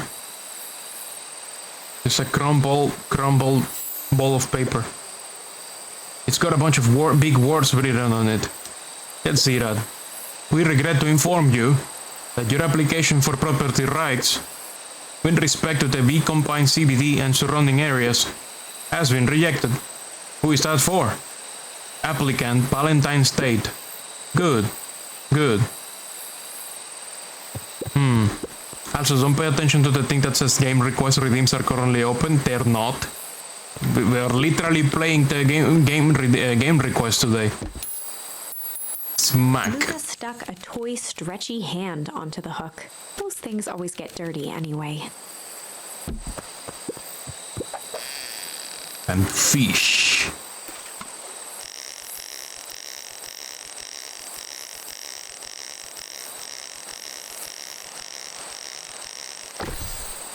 A necklace, a bracelet. Should we give it to Mom? She likes jewelry. That's a sweet thought, Buckaroo. But I'm not sure she will fully appreciate a bone bracelet. So this is the game that won? Yes, this is the game that won from yesterday. Well, one more charm to try fishing with. Luca placed a sinker on the line. Sometimes the best stuff is at the bottom of the pond.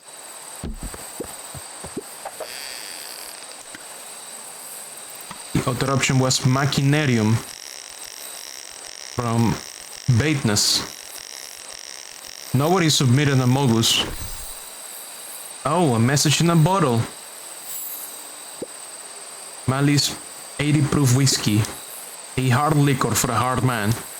Best leave that be. Takes a real piece of work to leave something like that laying around. Okay. So we can lose some new bait. Head out and find some more. Okay. Let's go to the treehouse. Tune in. Why is the treehouse on? Do we always leave the lights on at the treehouse?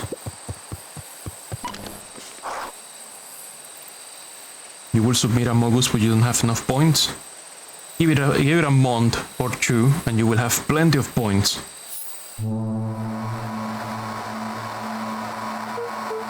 Rolo, are you there? I'm at the treehouse now.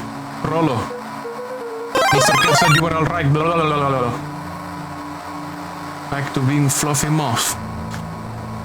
Mr. Cat said you were alright. What happened out there? Dang it, Rolo, where are you?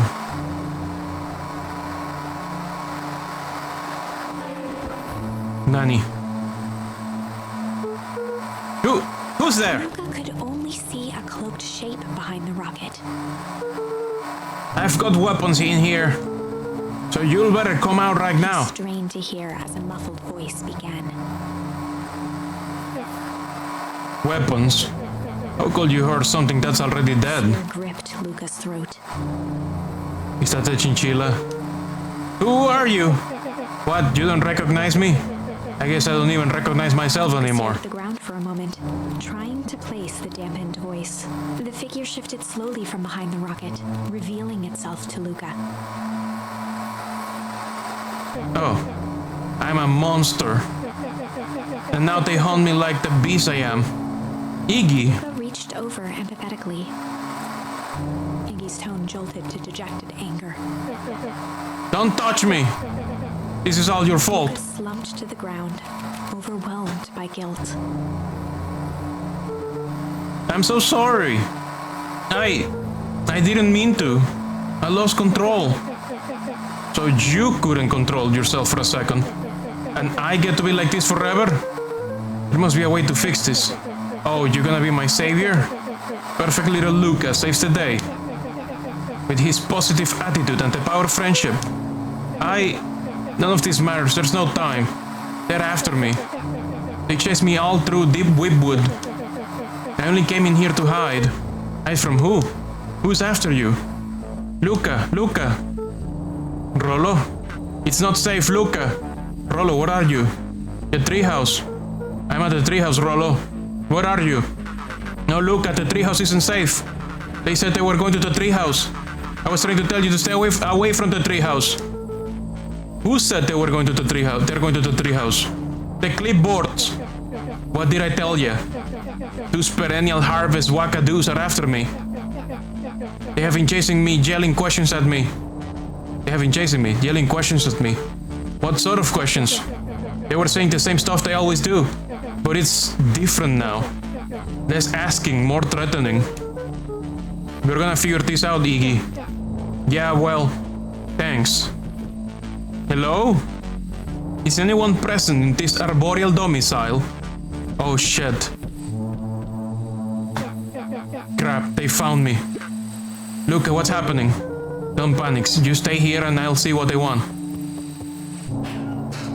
Oh shit! It really was more than one. That's why the other guy wasn't called Pete anymore. That's why that guy had a different name. Hello, Mr. Van Horn. We would love to hear your thoughts. Do you have time for an informal chat? We will be brief. Your time is valuable to us. Be down in just a second. Of course. What in the fuck? We have a problem. Luca, you gotta get out of there. Who's out there? Is it them? Yeah, it's the clipboards. A bunch of them. How many? Maybe all of them? And yeah, you were right. They're saying the same stuff with the creepy knob cranked to 10. Mike, John, Iggy, be present. We would love to hear his thoughts. Run! He slumped to his knees. I don't know what to do. I'm just so tired. Luca, what do we do? Luca grabbed the walkie-talkie and headed for the window. Follow my lead. Luca and Iggy climbed up the back of the treehouse to its roof, where Rollo had constructed his MCDC, the Mission Control Defense Cannon. Okay, it's just a plunger cannon. Behind the crowd of clipboards, William Kerr strode forward, a warm smile on his face. What in the fuck? Iggy, there you are. You gave all of us a heck of a scare. Go away, just leave me alone. Oh, I'm sorry, Iggy, but no can do. No, don't worry though. We're here to help. Help? Then why were you chasing me? Luca, can you talk some sense into your pal here? Just look at him, he's not well. What's wrong with him? What did that gong do to him? Well, that's a pretty honking big question, Luca. All you need to know is that he's sick. He's real sick, Luca. I just need you to let us up there and take care of him. You told me Rollo was okay, that he was back at his place resting. He is. Poor fella just got a little lost. That's a lie. That is a hurtful thing to say, Luca. I thought we were buddies. Why? Because he lets you ramble on like a wackadoo? Nobody likes you, you creep. Kerr's smile faltered. Uh-oh. Why don't you pop on down here so we can have a face-to-face? Yelling like this is gonna give us all a heck of a sore throat. And who wants that? His grip tightened on the MCDC. What did you do to Rollo, you liar? Well, shucks, Luca. The only teeny tiny fib I told you was that he was at home. He is resting and he is perfectly safe. For now, at least. What happens to him next is up to you, Luca. Look around. You're in quite a pickle, and I am the only person in the whole wide world who can help you. You get to decide how this ends. Oh my! His mind raced. He was caught in a trap. What do you do when there's no hope? He wiped his cheeks with a sleeve. What are you gonna do, Luca?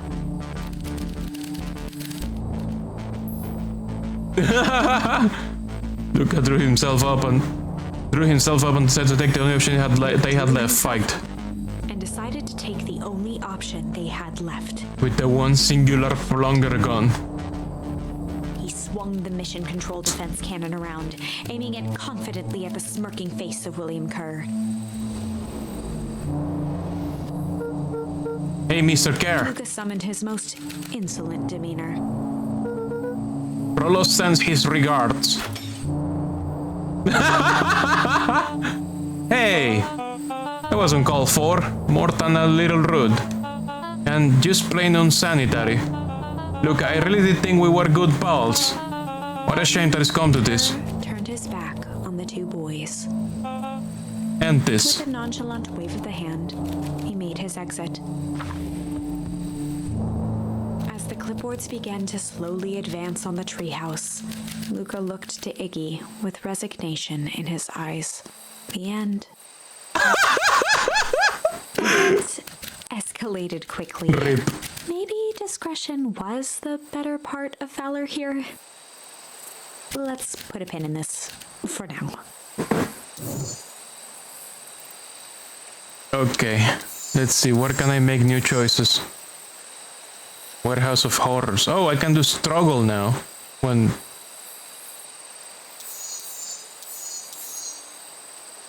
they ask me which kind of story this is, I can say struggle.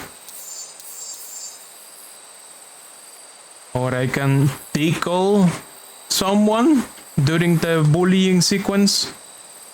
Let's go tickle someone. Gonna tickle someone. Time to bust out the tickles.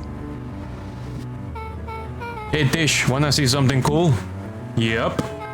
Check it. Beck lunged forward and began to tickle under Tish's arms.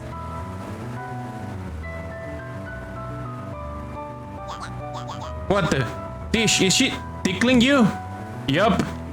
Yup. Yup. Tears began to form in Tish's eyes as she gasped for breath between gales of laughter. I guess she can only say jup, and she laughs in jups. Hey up, hey up, hey up. Beck redoubled her efforts until Tish finally had had enough. Hey up! What just happened? She seems nice. Sorry for the interruption. I think you were just threatening us. Iggy's eyes darted around, a realization dawning on his face that he was now outnumbered. I just remembered. I have somewhere to be. Uh-huh. See you around, you kid. Iggy kicked at the puddle before making his escape. Oh shit! Whoa. What a little creep. Beck, I think you got a little ooze in your hair. Shook the ooze out of her hair as best as she could. Oh fuck. Is it bad? It depends. What are you feeling about having a more mature, refined look? Oh god. Chapter 4. The best policy. Holy shit. Luca paused for a moment, catching his breath. He'd only just met Beck, and somehow he already managed to drag her into this mess. Nice. Hopefully he could make it up to her, but finding Rollo was his primary concern. Oh dear, oh my. Luca, what the hell are you doing out here? And why did a kid with gray hair just run past us in a panic? Roxy and Fitz looked drained. It was clear they'd spent all day searching. That's Beck. I don't care who she is. What happened? We're just helping look for Rollo. Luca, I need you to start telling me the truth. Roxy's temper could often be dismissed as the impatience of an older sibling, but this was the most intense Luca had ever seen her. Her eyes were wild and unfocused, looking straight through Luca. We are running out of In time. a torrent of rambled words and tears, Luca broke down. Rollo and I weren't just playing in Whitwood yesterday. We were investigating likes at the old Valentine warehouse. But someone was there in a strange suit. And we hid in the dumpster and had a heavy bag dropped on us. And I think it was a body. So we ran, but we got split up. And I ran home. And it's all my fault. And then now my best friend may never come back. Wow. Just wow. Roxy, still exhausted and angry, softened briefly as her eyes hunted the ground in thought. With a determined sigh, she looked up at Luca. It's not your fault, Luca. Rollo's gonna be okay, I promise. She drew herself up. I'm gonna fix this. Luca, go home. But I wanna help. This is too dangerous for a kid. I can't just sit around, I have to do something. Roxy tried to think of the safest place to send Luca. You go back to that little treehouse you two like to play in. Wait there in case Rollo shows up. Sounds like a plan? Luca wiped his cheeks and gave a quick nod. You did the right thing telling me the truth. Now's good. You really believe his story? What other option do we have? Things have been strange around here leading up to the festival. My dad has been acting weird lately. Well, weirder than normal. Looking into the puddle, Roxy rubbed her arms to warm up. Why is it so cold here? This place gives me the willies. Wait at the treehouse in case Rollo shows up.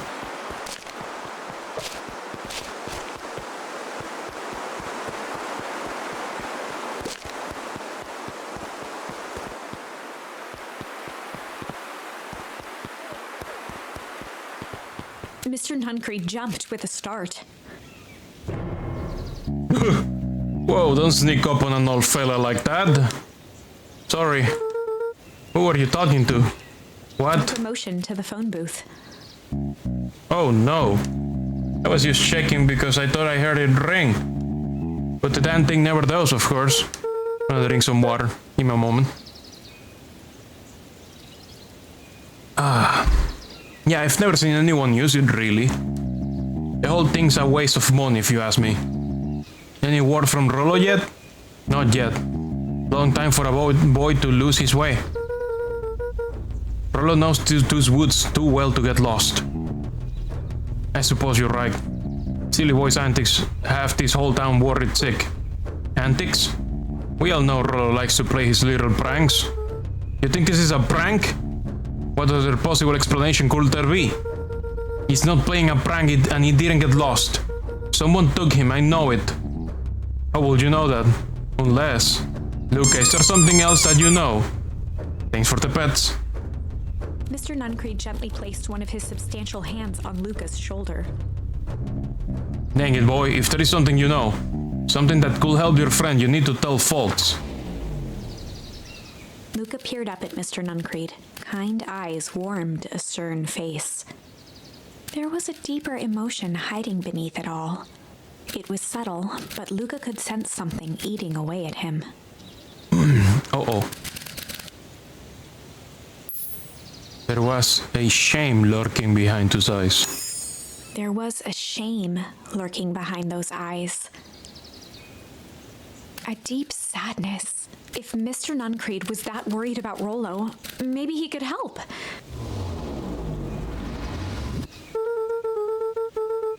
Yesterday, Rollo and I were messing around at the old Valentine warehouse. Mr. Nuncreed raised an eyebrow. Both of you? You were with Rollo when he went missing?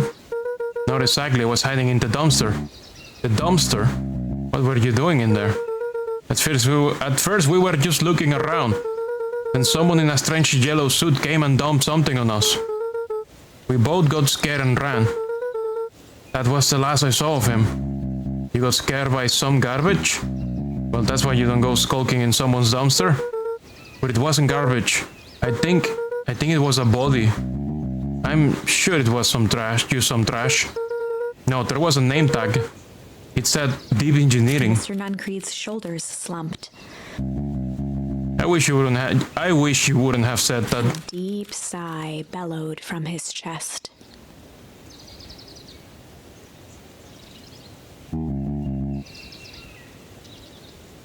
Why did you have to? I tried, Luca. God knows I tried to keep you safe. Luca attempted to take a step back, but Nuncreed's hand clamped down on his shoulder. It was the fucking yellow suit. But you Banhorns just can't help yourself, can you? We were all so close to being done with this. With a firm shove, Nuncreed manhandled Luca into the phone booth. What are you doing? It's out of my hands The now. door latched shut with a mechanical hiss. Shit. As Luca pounded the glass, the floor dropped He said the word. He said shit. Like the yellow suit. The floor dropped from under his feet. The inside of the phone booth was now a loose capsule plummeting at gravity's whim. Luca winced and pressed his hands to the walls. As he braced for impact, the capsule hurried to a surprisingly smooth stop. He felt a cold rush of air and opened his eyes with hesitance. Two large figures in hazmat suits occluded his view. Luca heard the deep, resigned voice of Mr. Nuncreed over an intercom. He knows too much. The end. The end. No. This isn't the end. I know there's still much more. Somehow this went wrong. Okay, let's try something else. Well, the only thing I can do is struggle when I'm alone against Yellow Suit. Or rather, Mr. Nuncreed. It's a story about struggle. This is a story about struggle. Luca could hear a machine humming somewhere nearby. He felt around wildly, searching for something, anything that could help. His hands found a hard object, maybe a tile? He yanked it free, lifting the cold stone. Let me go! Luca swung the tile as hard as he could at the shape that still held fast to his leg. He heard the crack of glass as the stone hit the assailant's mask. With a muffled yelp, the hand let go. Luca was free and scrambled to the door. He never looked back once on the long run home. Chapter 3. Everything's fine. Everything is fine. The next morning, it was quieter than usual at the breakfast table. Only the sound of silverware and chewing interrupted the awkward silence.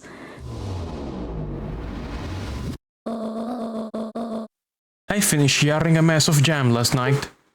So that will need to get delivered into town today. How do you like the story so far? It's pretty nice. I like the art style too. Art style is wonderful. Except for the squirrel girl. Squirrel girl is fucked up. That squirrel girl ain't right, boy. Okay. What did you and Rollo get up to yesterday? Oh, Rollo had things to do, so I just sort of poked around town. I've set the jam down by the front door. There's 2 batches to drop off. One for Mr. Tolliver at the Bag and Wag. Oh no, I'm gonna deliver jam to the yellow suit. Oh no! And one for Mr. Fratelli at the diner. Oh, okay, never mind. I'm not. And Mr. Duncred, he said he wanted some more. I suspected as much. Yeah, he seems to have taken a particular interest in my jam. There are some extras in the basket for that enthusiastic gentleman. No! Don't deliver to Mr. Duncred. No! Just make sure Fratelli and Tolliver get the ones on top. No problem. Off for you now, while the day is still young.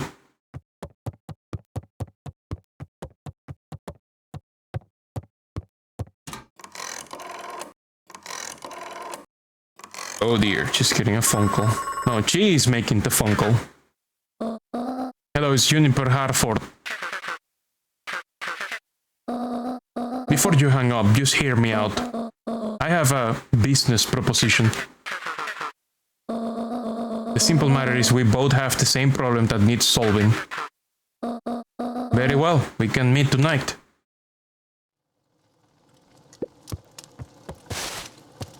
Gotta deliver some jam. Okay. Sorry about yesterday, Roxy can be so annoying. But good news, no more boring chores for me today. Did you make it to the old Valentine warehouse? So, what did you find? Give me the dirt. Something happened, there was someone else there. What? Who was it? Was it aliens? I knew it would be aliens. No. Zombies. No. Alien zombies? What else could it possibly be? Rollo? I've got to deliver this into town first. We can catch up later, after. Oh, is it a whole thing? It sounds like a whole thing. Yeah, we shouldn't talk about it here. Meet me at the treehouse tonight. I'm not sure what this treehouse is, what that you speak of. Meet me at Mission Control. Roger that, Space Cadet. Okay. Time to deliver jam and get fucked by Mr. Duncred again. Hey. Hey, watch your step. Oh, sorry. There was a whole family of beetles here. They've gone missing. I thought they just sort of wandered around. Everyone was home, Luca. Everyone has a home, Luca. Even the beetles. He checked the soles of his sandals. I think we're okay. It's weird that they're gone. They went missing when the festival preparations began. You think the noise scared them away? Something like that. Just watch where you step, okay?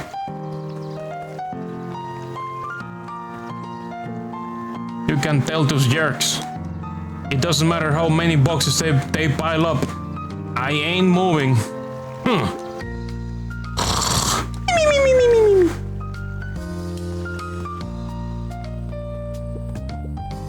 Do you think jam will make a good bait? I guess it depends on what you're trying to catch. At this point, anything. Do I have any new bait? No, I don't. Luca gently but first. I do not have new bait. Let's go.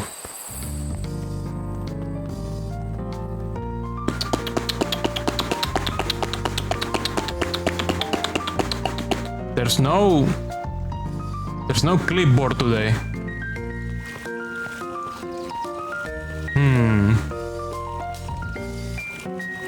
Mr. Wilder, I trust you have time to chat. Eris Valentine, oldest of Sharper Valentine's children, and heir to the Valentine fortune, had a way of making questions seem like demands.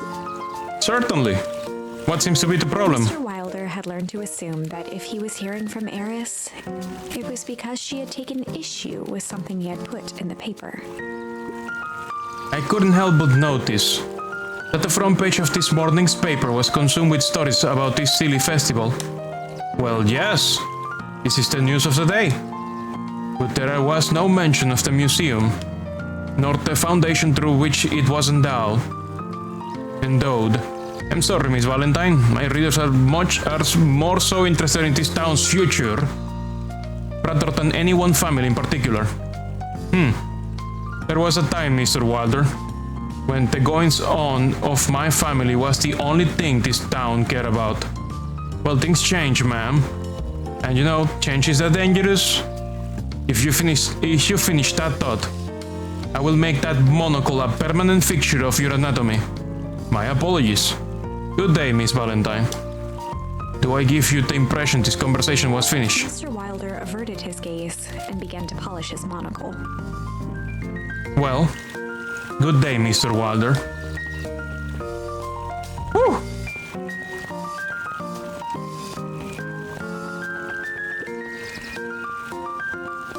Spicy. Anger from the past, mistakes not yet made, and a glimmering hope for the future. He carried them all in equal parts everywhere he went. Oh heavens, what a burden to bear.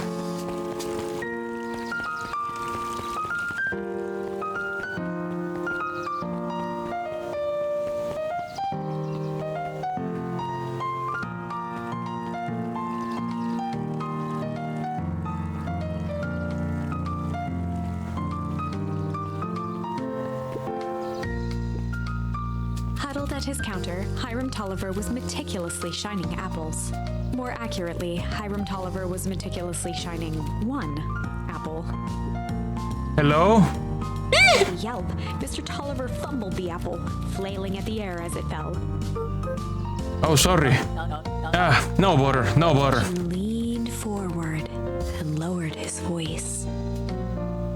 I see you have something for me. Yeah, grand handsome jam I'm supposed to give you. He leaned in a bit further. Jam? Yeah, these ones on top. She wrote your name on them. Mr. Tolliver leaned back, speaking loud enough for anyone to hear. Ah, yes! The jam! Thank you so much for delivering this jam to me. He reached forward and snapped up the jars of jam, giving Luca a little wink. I shall put it on my store shelves post haste. Okay, I should finish my deliveries. Of course. Of course. He leaned in for a final whisper. Of course. What the fuck? You're holding something, tried the melon a bit? Okay. Oh, we can kick the melon now.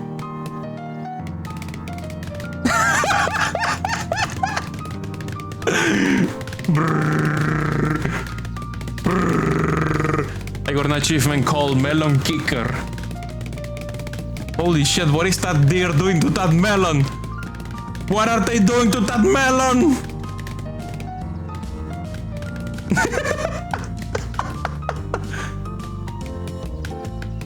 Oh no, it's even worse if I pace it out. It's even worse if I put some pacing between kicks. What are they doing to that melon? How do you keep the ice cream cold? We kick them on ice. Where do you get the ice from? I don't know, somewhere cold. How do they keep somewhere cold? Look, Bert, did you want some ice cream or not? No, I'm good. Little shit. Oh no, it's the same video. Oh, okay, never mind, bye.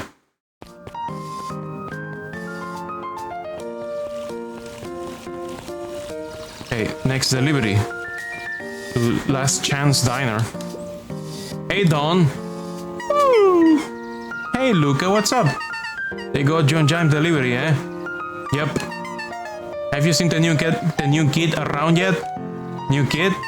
Yeah, came in from the big city. Her parents both got jobs here. But get this, one of them is working for William Kerr and Perennial Harvest. And the other is working for Iris Valentine. And the Valentines represent Beacon Pine's past. Perennial Harvest has positioned itself as this town's future. Must make for some interesting dinner table conversations. I can imagine. Oh. Hello. If I could just be left alone, young Mr. Van Horn. Oh sure, sorry to bother you. It's just that Mr. Kerr asked me to make the opening speech at the festival. Being mayor and all, you might expect me to be a charismatic speaker. The truth is, I'm terribly nervous. I really don't think I'm cut out for this sort of thing. Cut out for being mayor or for public speaking? Both, I suppose. I never really chose any of this. It's more of a duty to my family, or our legacy. That sounds like a heavy burden. As for the festival, just speak from your heart. I'm sure it will be great. Yeah, right. What if I put the jam in the trash? Luca squinted at the faded photo of him and his mom at the diner. Memories of that day came flooding back. Oh shit. Damn, this place is packing.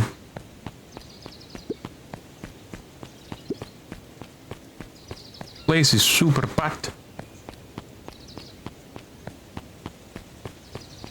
Wait. You have a baby and another baby. You're pregnant, you have a baby in the past. Potentially how long ago? And how long ago was this? Also, who is this? I like this person. They look pretty cool. No, really. Okay, I see. She's a bunny. She shoots machine gun popping babies out. They're a rabbit. Of course they have all the babies. Yeah, I see that. How long ago was this? We don't know. Doesn't matter. I'm ready to help, Mama. Alright, little buckaroo. It's up to us to feed these folks while Mr. Fratelli's away. I've got to deal with the inventory before I can start cooking. Do you think you can handle taking some orders in the meantime? Yes, Mama. Oh dear, here we go. Hi, Roxy. Luca? I'm helping. Go, hopefully your work ethic will rub off on Rollo. What can I get you? I'm not really feeling like a burger. Oh, a chicken sandwich with bacon on top. Coming right up.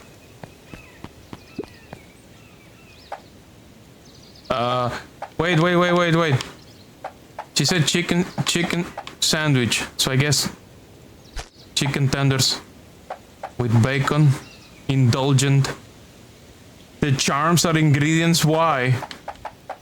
I can put cactus! I can give her a cactus sandwich. Chili con carne. There we go. Here you go. I call it the Love Meat Tenders. Nice. How about this guy? This cool guy. This cool uncle. Gadzooks! They have shrunk their waitstaff. Jeff slapped the table and gave Luca a toothy grin. How's your pops doing? He's been pretty busy this day. Okay, this is over 6 years ago. Now we have a timetable of reference to say that Mrs. Rabbit person must be having babies every year. Every year she's having a baby. She's always having a baby. 6 years ago, that is alive, so she looks the same here than she does in town. Bunui powers. There will be more people to do meals for as you progress. It's been pretty busy these days. I know the feeling. Tell me that fishing rod reorder should be ready next week, will ya? Sure thing. I've been in the mood for something sweet. You got a burger that can satisfy a sweet tooth? A sweet burger? Yeah, and top it off with some grilled cactus. Grilled cactus? The heart wants what it wants. Okay. Okay. Okay. Okay. Okay. Here's your order. I call it the sweet and stabby. Ha! Now that's a burger with bite. God damn. What a psycho. what a giga chat. Aren't you a little junk to be waiting tables? I'm just helping out. My father had me hustling when I was your age as well. Father always says, children are to be sails, pulling a family ever forward. That doesn't sound very fun. There's plenty of time for fun. For instance, Father and I always make time to have lunch together once a month. Luca glanced at the empty seat across from Gus.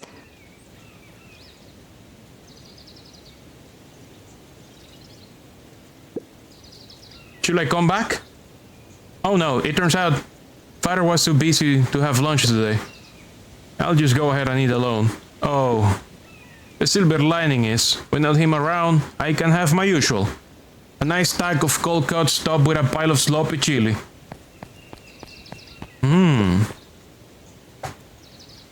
So he wants a ham and chili con carne. He wants a sloppy Joe with extra ham. Here you are. Cold cuts with steaming hot chili on top. I call it the hot and cold. That's perfect, thank you. Looks like we're missing a few things. Why don't you run out and grab some more ingredients? Okay, I'll be back.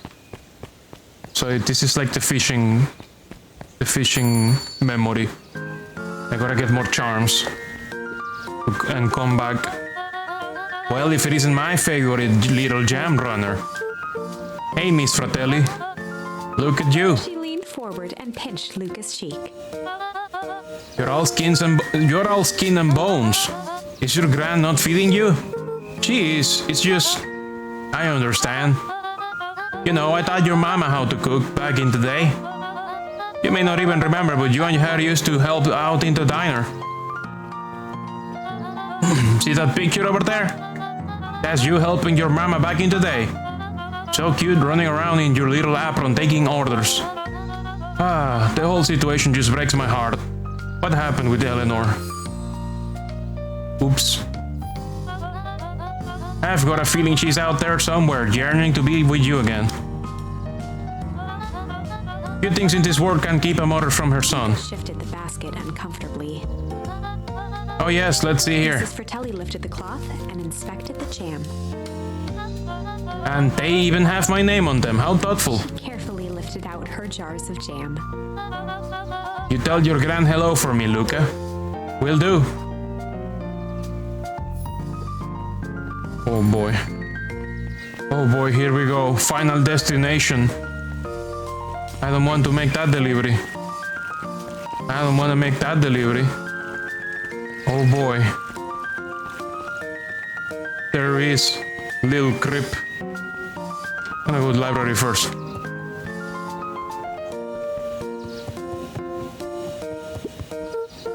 Hey, Cado. Good afternoon, Luca. Can I help you find something? Maybe, maybe not. Try me. Well, there's been some weird stuff going on at the old Valentine warehouse. Can't say I know anything about the old warehouse. But empty hives don't stay empty for long. Huh? Motioned to the book in front of him. The more I read about bees, the more similarities I see with people. If a hive collapses and fails, it doesn't stay empty for long. A new queen will set up shop pretty quickly. So if you're saying it would make sense for someone new to start using the warehouse? Nature abhors a vacuum. Pretty smart kid. Hey Jace. Oh hey Luca. Have you seen this new issue of Hank Atomic? Not yet. No spoilers please. It's awesome. It's a flashback. No spoilers please. We get to see how Mill Manor Henry Adams becomes Hank Atomic, man of space justice. Jace, no spoilers! Oh sorry. My point is you're gonna love it. Alright Jace, catch you later. Roger that, Space Cadet. Goddamn spoilers. I'm gonna throw a yard at them. Oh fuck. Can we avoid the delivery? Haha! I'll better not dilly-dally. Gotta get this jam delivered. Fuck! Oh god. There is.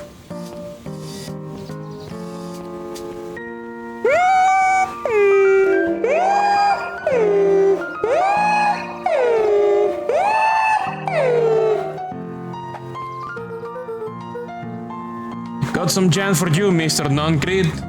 Luca, you seem cheaper.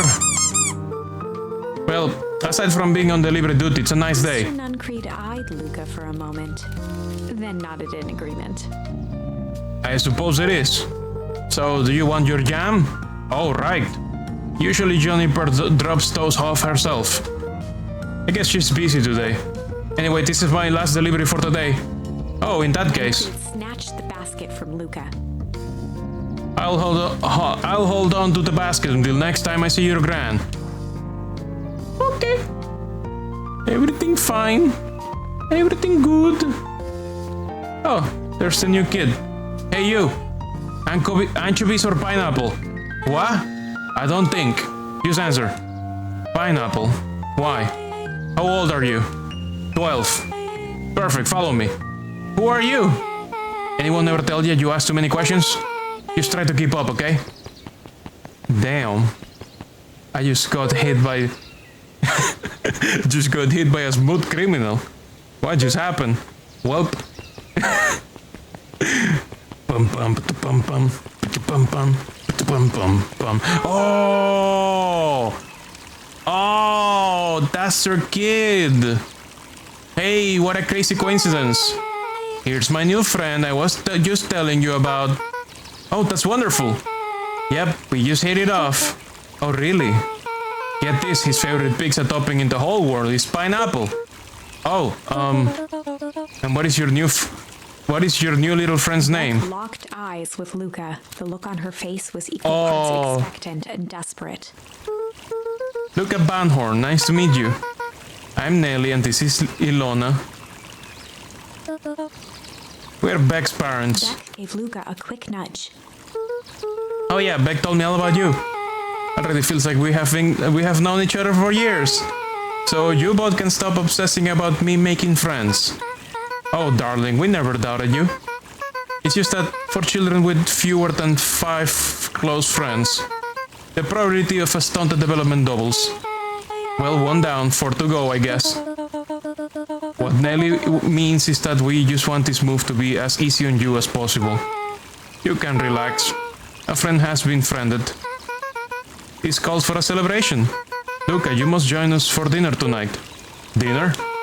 Whoa, another coincidence. I actually already asked him as he said he would love to. It's just wonderful. In that case, we should pick up some groceries. You two don't get into too much trouble now. Oh dear. Wow, I can't believe that worked. Thanks a ton. You're welcome. I owe you one. My moms are great and all, but they can be a bit much sometimes. Our house is a little cottage next to the big mansion place. To that big mansion place. Wait, you live on the Valentine's State? Yeah, that's the spot. Meet me by their big creepy gate. Don't be late, or I'm back to square one on this whole friend grift. Great, see you there. Oh my god, I've been kidnapped. Meet back at the big creepy gate. But we have We also have to tell Rollo. Oh, it's you! Good morning, Geoff. What's so good about it? Another day further down the tubes, if you ask me. Come on now, it's not all so bad. The festival is coming up. Huh, it's a festival. Old man Valentine used to put on coca-mine shindigs all the time. And where did that get us? Well, it's Perennial Harvest putting on this one. And they're doing it for the whole town. As far as I see it. The difference between Old Valentine Company and this new Perennial Harvest outfit Moth dug through his pockets for a bit. is the difference between this empty soup can and this brown banana. But those are both garbage. Exactly. I like this guy. I like that guy. I saw the sprite and I already knew I was gonna love that character.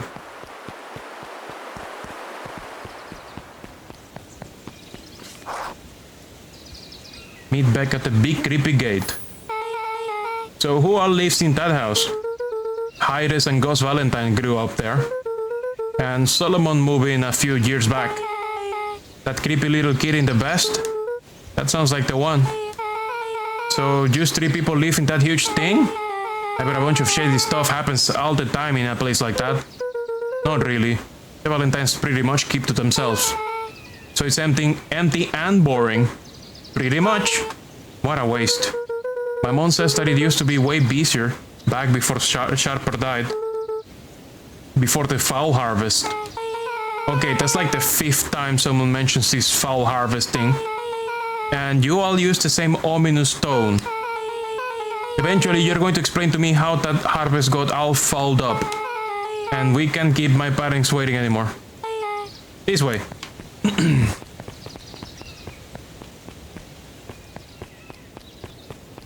Nice little house. Most kids would have used ditch me by this point. Why are you still here? You look like you could use some help. You know what, Luca? You're not so bad. Let's get through this as simple as possible. Just eat, smile and nod. Fun. Great, whatever you do, don't bring up their work. I think I can handle that. Took a long breath, then gave a firm nod. Here goes nothing. Chapter 4. Dinner with the Moodwills. Moodwills. Moodwills. Ilona Moodwill was worried about change. A gardener at heart, she understood the necessity of change, relied on it even. But there was a difference between the controlled world of her plants and this cluttered cottage in a strange town. Almost done. Nellie was a blur of activity, digging through boxes. Sorry, love. Couldn't find the dishes. We'll have to make do with paper plates. Dinner went by without much conversation. As she watched Beck and Luca finish up their pizza, Ilona let herself relax into the chair. The things she cared about were still here. Nellie finally had the job of her dreams. Beck was beginning to take root. Ilona's task was simply to tend to them. She could do that. So Luca, tell us a bit about yourself. Where do you live? Oh, I live with my grandma. Over on the other side of the river. Your grandma? Where are your parents at? Beck, manners. It's alright. My dad passed away in an accident at the fertilizer plant 6 years back. Oh dear. My mom's been missing for a few months now. Like missing? His eyes were fixed to his plate, pushing a chunk of pineapple around with his finger. Nellie was the one who eventually broke the silence. Luca, how do you like the pizza? Oh, it was good. Very good. Normally we would have put more effort into dinner. Ilona nervously gestured toward the boxes. Weren't fully settled in and Beck had mentioned that is your favorite. I'm sorry, are we just skipping the part where he said his mom was missing? Beck, I'm sorry, Luca, this move has us all a little tired. Luca wiped his face with his sleeve. No, it's fine. So Beck said that you moved here for work? Beck gave Luca a swift kick under the table. No!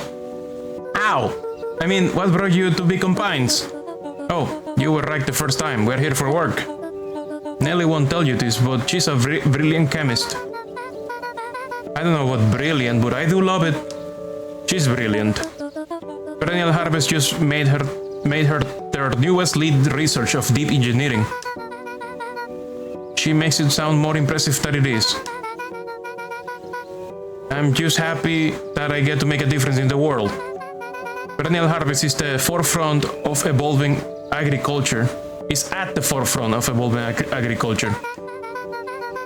Into something more useful than sprinkling water and excrement onto the ground. Luca glanced over to Beck. She seemed to be holding her breath. What Nelly means, Luca, is that there are different ways to grow plants. Yeah, some people talk to their plants and hope for the best. And some people happily leave their job to allow a loved one to pursue their dream.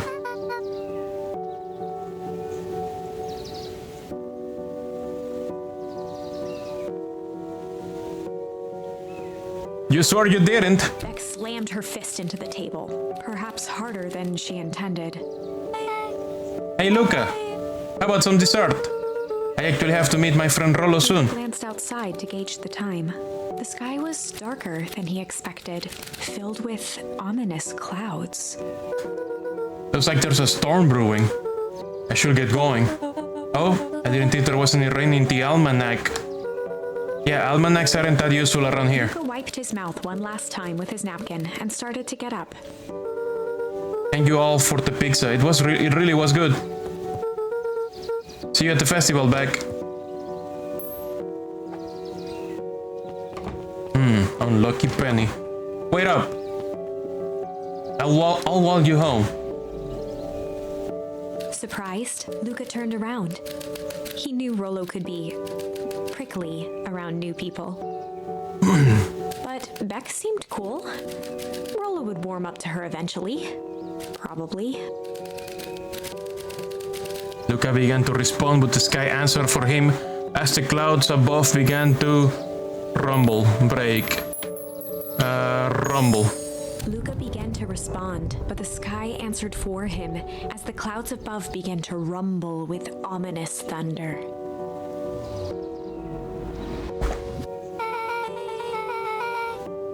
You sure we can make it home before this storm kicks Luca off? surveyed the roiling clouds.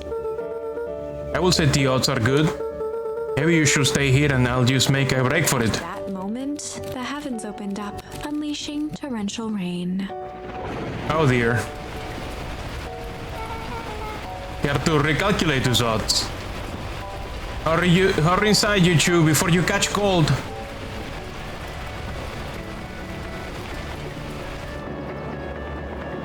Luca, Nelly will keep trying to reach your gran on the phone. In the meantime, you two hold tight. Sorry, not much to do up here. Most of my stuff is still in the boxes. Mind if I poke around? Be my guest. Luca bent down to examine the bouquet of wilting flowers. Judging by the odor, they were well past their prime. Pungent. He flipped open the attached card. Happy trails from Coach Walker and Alta Fairview Condors. Boy, you weren't kidding about poking around, huh? Oh, sorry, was this from your old school? The most recent one, yeah. Some schools gave me going away cards. Some did flowers. When they are really trying to feel good about themselves, they do both.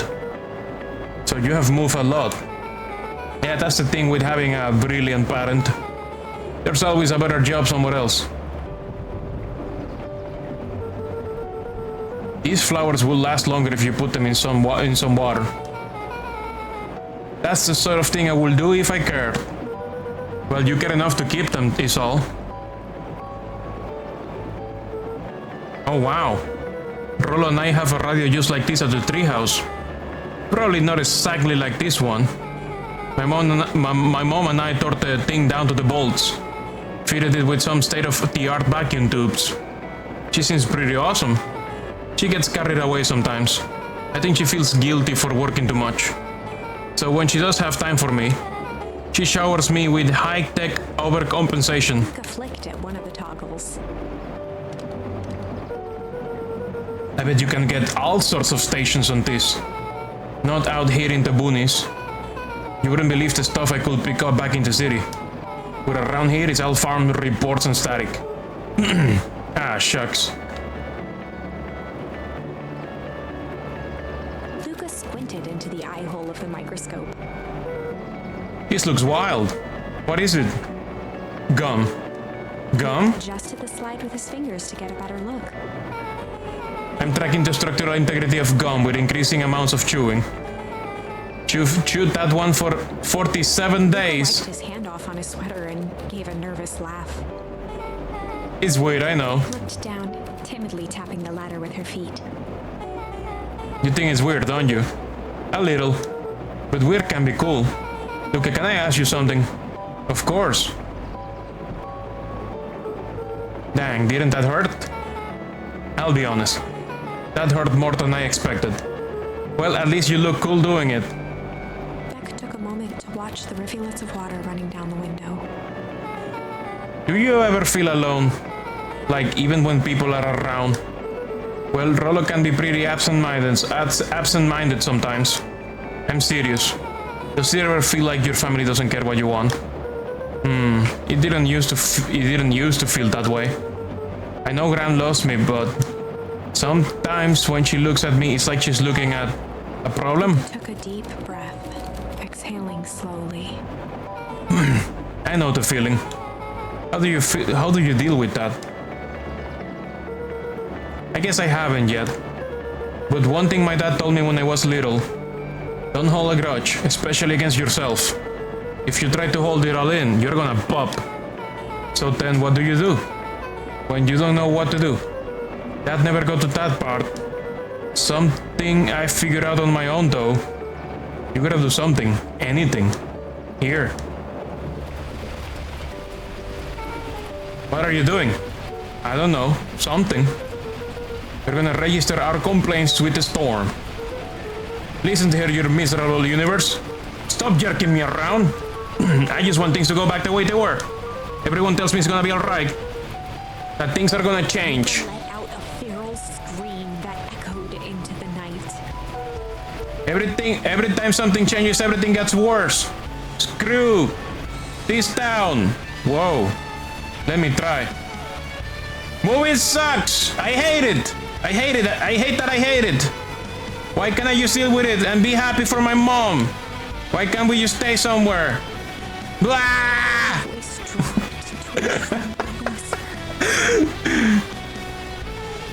I just want to be a normal kid. Brushed off her shirt and straightened up. There. Wow, I actually feel a little better. Abruptly as it began, the storm abated.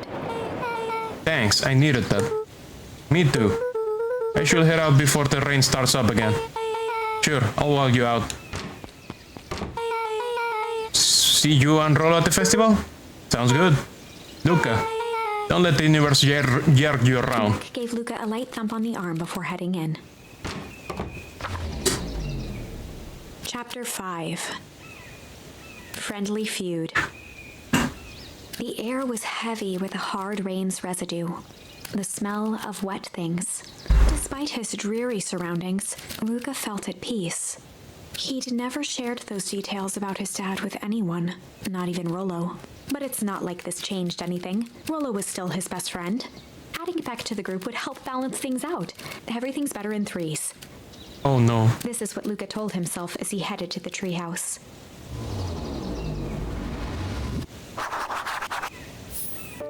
Oh no.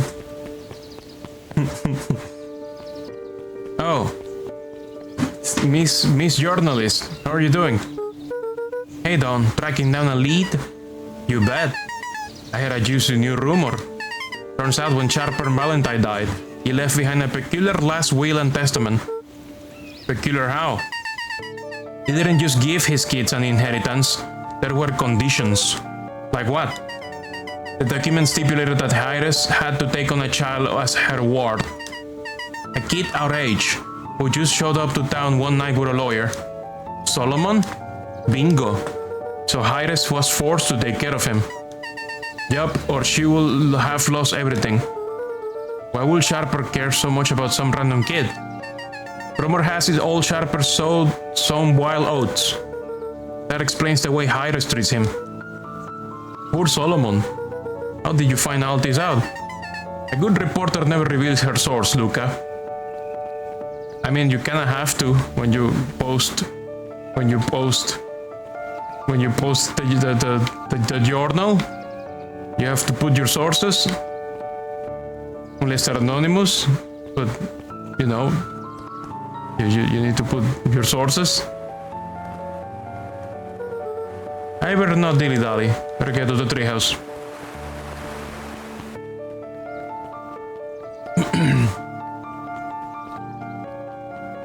That phone booth. That fucked up phone booth.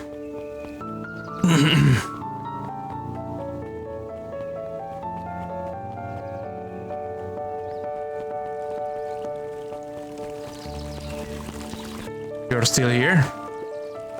He met his old friend's eyes and was greeted with nothing but ice-cold anger. Heavens! There's no time for fractured friendships. Oh no, is that a spoiler for what's going to happen? When I tell Rollo about my new friend? Excuse me, what are you doing? Just looking up for tonight, sir. Oh, wonderful. Can only assume this means all festival preparations have been completed ahead of schedule. Not exactly, sir. The storm set us back a bit, and it's getting late, so we all decided to... You all decided? Yes, sir. I was unaware that your job involved deciding things. We are all here at Perennial Harvest because we believe in creating a better future, yes? Yes, sir. Very much, sir. Do you want to be the one to tell this town that we failed them? No. That we gave up because there was a little rainstorm and we all got sleepy. Of course not, sir. Good, then it's decided. Yes, sir, we'll work till the task is done. See that you do. Our harvest awaits. Yes, sir.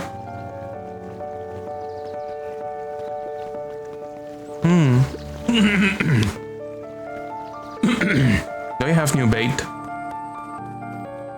I probably do. I have pungent. Yes, pungent. Luca wrapped a twig of thyme around the hook. Some fish have refined taste. Okay, we're gonna throw thyme at fish pond.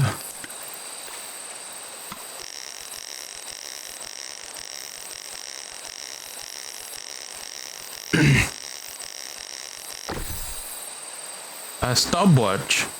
Monocle. A monocle, I think. Property of Sharper Valentine. Figures.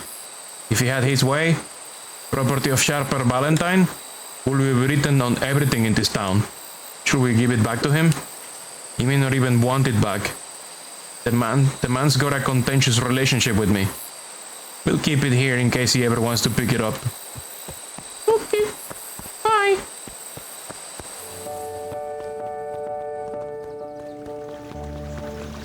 And to tell Rollo... Oh yeah, treehouse is this way, sorry. Time to tell Rollo that I made a new friend. Rollo, are you still up there? I'm sorry, Rollo isn't accepting visitors at the moment.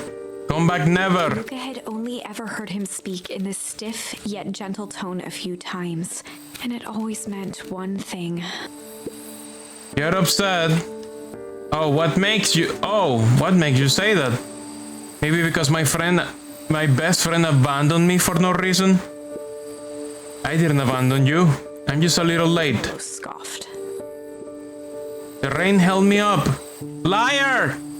You weren't even home. What? The storm got bad and I got worried. So I went looking for you. Imagine my surprise when I made it to your house. And you weren't there. I hadn't made it back yet. I'm not a fool, Luca. It doesn't take all day to deliver some jam. No, that storm rolled in out of nowhere. And I got stuck after dinner at Beck's. Luca stumbled on his words, knowing he'd said too much. Oops. Beck? Dinner? What the heck is a Beck? She's a new kid in town. She's actually kinda cool. You would like her. She needed help convincing her parents that she would make new friends. New friends? I spent all day waiting for you, and you were off making new friends? It's not like that, Rolo. You know, while I was waiting, I made some upgrades to mission control. It was gonna be a surprise, but you took so long the storm knocked it all down. Just like you knocked down our friendship! What does that even mean? Luca became instinctively angry in response. What does that even mean? Both boys were now shouting across the distance. It means you're a bad friend. You don't care about me. Of course I care, you ass. I knew I will get in trouble waiting so late for you. But I kept my word, because that's what friends do. Oh wow, what a noble sacrifice you made. Easy for you to say. Your grand doesn't even care. You can stay out as long as you want. And you wouldn't even get in trouble. Seriously? You're acting like I chose this?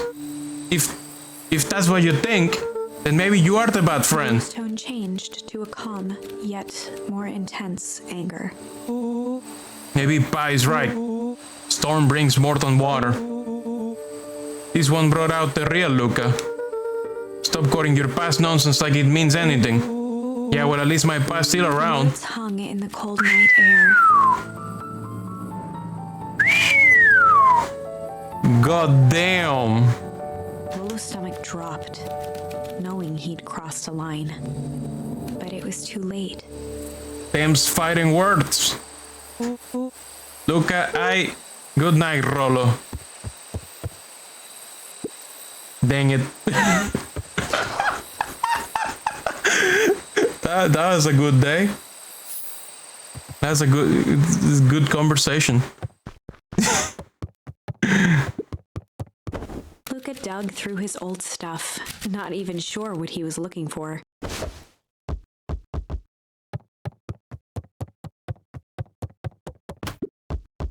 Rolo. What a jerk. Call me a bad friend? Oh, I'm Rolo. Look at me and my amazing family.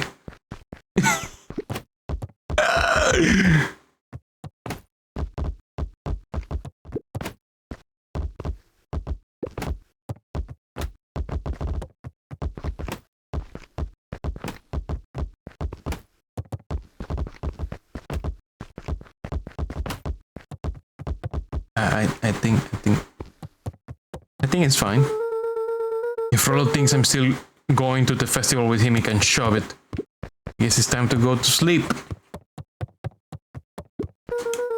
I guess I'm just never supposed to make new friends. Weep. Hit the balls some more. Ah shit, too late. Luca? Gran cooed gently from the hallway. You slept straight through breakfast. Luca, are you alright? I'm fine. I just don't feel like getting up yet. Okay, I'll leave this oatmeal by the door. I've gotta run out and take care of some things. Okay. I'll be back later to check in. Sure. Luca just wanted to be alone. He waited to hear the sound of the front door closing. Guess maybe I can kick it. I bet Rolo's still gonna go to the festival. It's gonna be miserable.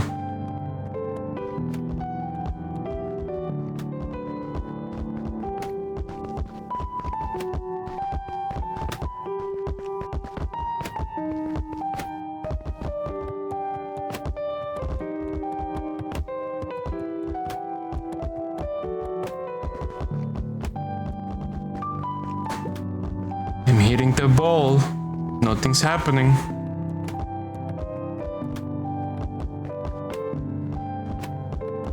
The shelf? You want me to knock down the shelf?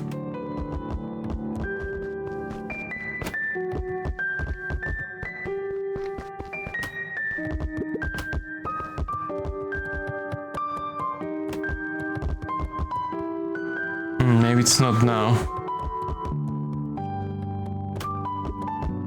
Celine's giving me spoilers! If Rolo thinks I'm going to the festival with him, he can show it. Oh, I'm gonna lay down. Dozed off again.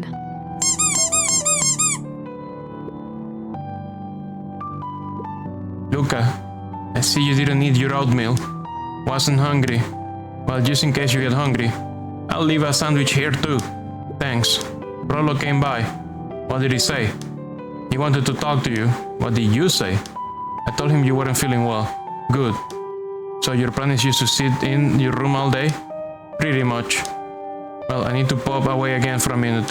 So if you decide to end your pity party and go outside, I think it will do you some good. Noted. Lucas still couldn't bring himself to go out. Besides, if he ran into Rolo, he'd have to actually confront the situation. Nah, let's play soccer some more. There's never anything interesting at the festival anyway. Oh, now it wants me to break the shelf. God dang it. Physics. What are they? Oops. The Adventures of Hank Atomic. The complete first volume. Luca carefully opened the cover and began to read. Rolo had received it for his birthday, a special hardcover edition with behind-the-scenes commentary and bonus art. Rolo cherished it, but asked that Luca keep it at his house. Luca wasn't sure if it was because Rolo didn't trust himself with it, didn't trust his sister around it, or just wanted an excuse to come hang out at Luca's more often. Whatever the reason, Luca didn't mind, but it had stayed right there where Rolo had stashed it ever since. Now, at the foot of his bed, Luca lost himself in the pages. He'd read it all before, but at this moment, it somehow felt sentimental. He was well into issue number 5 when he heard soft footsteps from the hallway. Luca? Another little friend came to see you. A girl named Beck... I can fucking say the last name. Moodwill. Something like that. Beck Moodwill. She said you met yesterday? What did she say? Is she here? She was just dropping by. I told her you weren't taking visitors today. Oh, she seems nice. Yeah. You had a fight with Rolo, didn't you? Can I come in? Maybe later. Alright then. I'll leave dinner on the kitchen table. In case you want a bite before bedtime. Without realizing it, Luca had pouted away the entire afternoon. He once again felt the weight of it all and allowed his weary eyes to close. Luca stood in a vast black expanse. He looked up at his father standing beside him. Walt was working a straw at the bottom of a fountain glass, trying to collect the last bits of milkshake. Dad, where are we? Taking a final loud gurgling sip, his father peered up from the glass. He jangled the straw playfully with a warm smile, then lifted the empty glass as if to point into the darkness. The source? Luca's eyes followed his father's gesture. In an instant, he was sitting in front of a blazing campfire. Across from him sat a large figure in a yellow hazmat suit. The figure's voice was a scratchy echo. Well, if it isn't the man of the hour, make yourself comfortable. Luca held his shivering hands over the flame to warm himself. It doesn't work that way here. Their yellow-gloved hand pointed to the base of the flame. It's a cold flame, see? Luca peered at the base of the fire. It wasn't wood that was burning. It was Beacon Pines itself. Tiny buildings, freezing and crumbling as they were consumed by flame. Luca could see small shadows moving in the burning city. People. Luca leapt to his feet. We've got to help them! The figure gave a dismissive wave of their hand. Why waste energy helping people who can't even help themselves? The figure bent down to examine the panicked crowd as they desperately tried to stop the flames. They only care about what's right in front of them. Not like us. Luca's voice was a trembling whisper. Us? the figure slowly stood up, grabbing its helmet with both hands. With a jolt and a twist, the suit emitted a gasp. A cloud of torpid mist escaped, slowly revealing the face within. Luca's own face looked back at him, older, worn, distant. The sensation was oddly familiar, as if he'd caught his own reflection by surprise in the mirror. The doppelganger smiled. I tried to help once. He gestured towards his face. And all it got me was this. Luca staggered back. You aren't me. Luca felt a hand catch his shoulder. His father was there again, beside him. Every choice sets us on a path. This is the end of one of your paths, son. Luca watched his older self shake its head ruefully, its face twisting into a cruel grin. Well, Dad, if you wanted him to see this, far be it from me to disappoint. Luca watched in shock as the figure took a confident step forward and plunged into the flames. In a flash of cold light, he was gone. What does all of this mean? Luca felt a reassuring squeeze on his shoulder.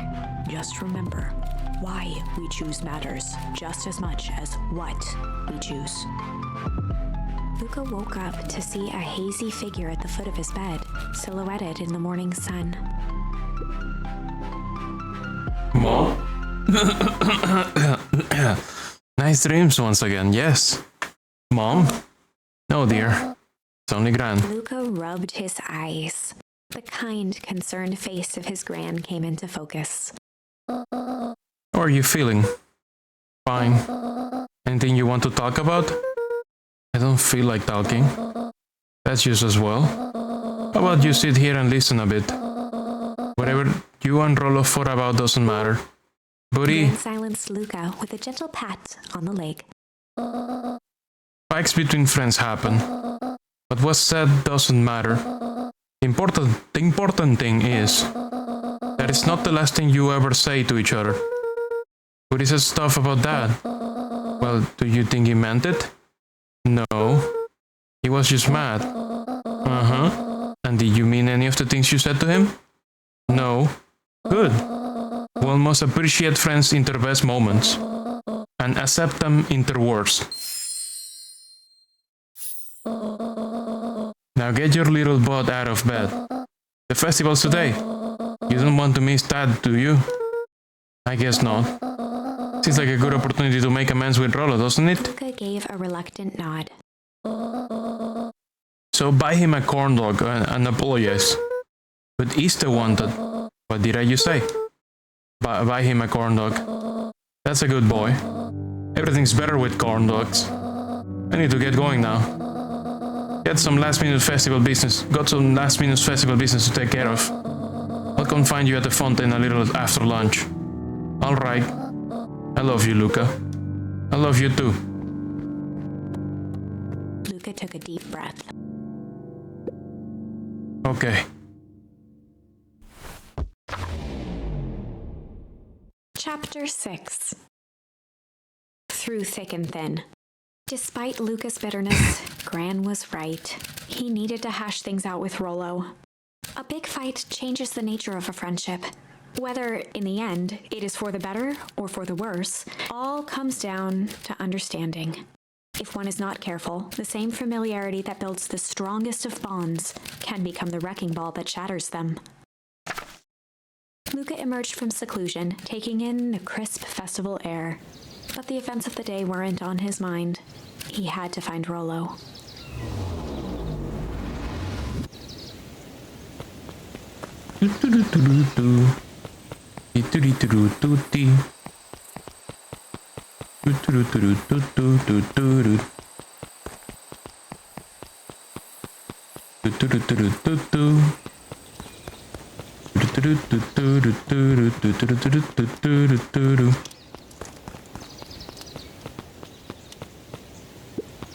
There you are. Luca, Rollo wanted me to tell you something. What is it? Roxy rolled her eyes, shaking her head. Space adventure, thought you needn't buy it. If ye be brave, go somewhere quiet.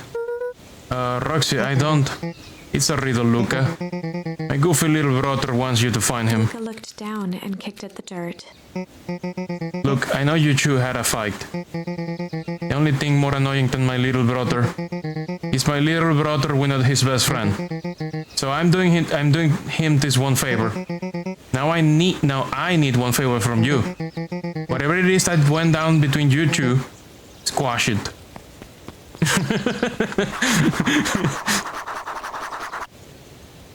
Space adventure, thought you needn't buy it. If ye vibrate, go somewhere quiet.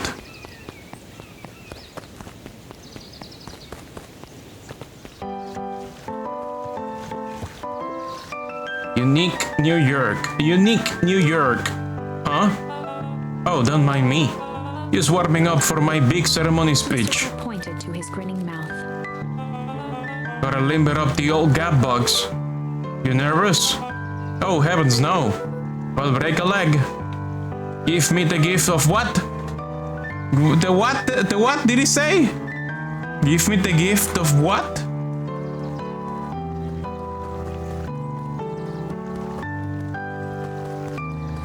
I guess I cannot talk to the clipboards.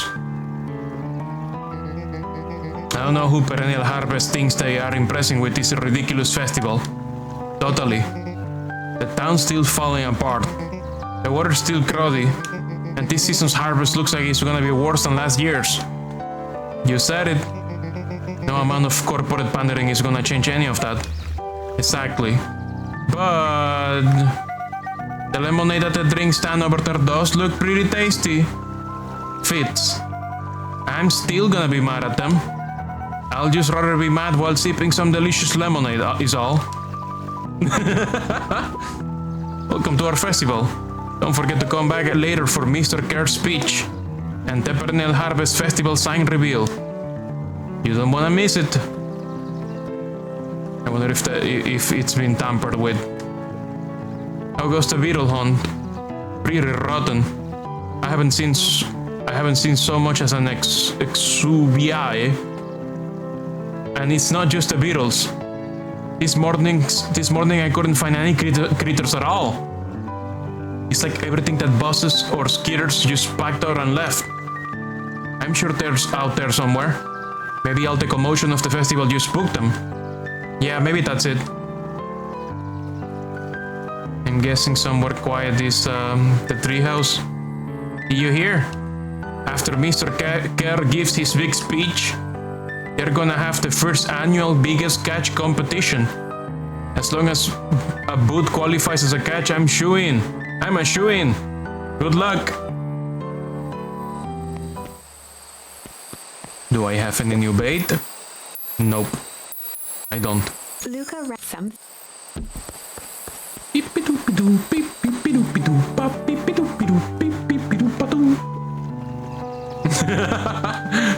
Ain't moving. He ain't moving. Jeff was staring into the distance with a wistful look. Hey, Jeff. Everything alright? Huh? Yeah, everything is fine. I mean, used to be fine. Just ain't right these days, you know? I really do, actually. Jeff turned to Luca with a furrowed brow, then gave an understanding nod. You do, don't ya?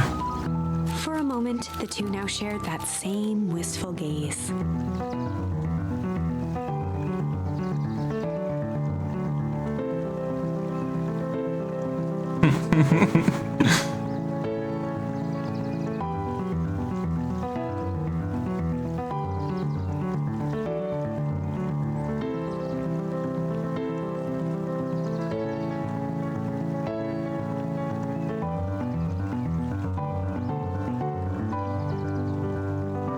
I accidentally closed my chat on the tablet, and now it's a pain to recover. Oh, come on. Come on! Come on! Ah! I don't know why it refuses to open the shortcut to split the screen in half. After closing it like that, it's weird. I gotta do a gesture split it manually. In technology neat. Oh, come on, do the gesture. It's not doing the thing. Okay, now it's doing the thing where it's reverse.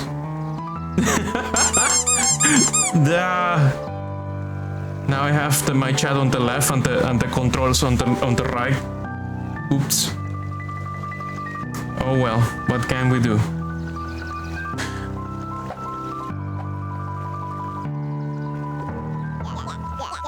Hahaha, every single time.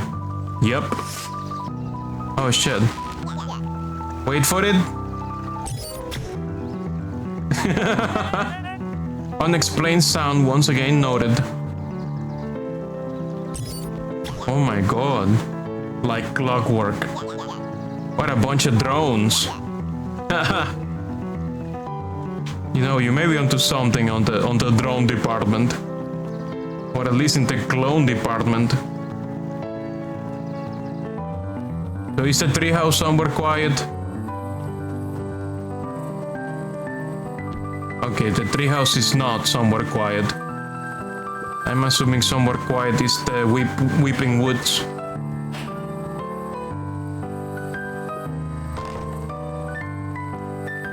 Library, maybe. I'm gonna check everywhere. It's the festival.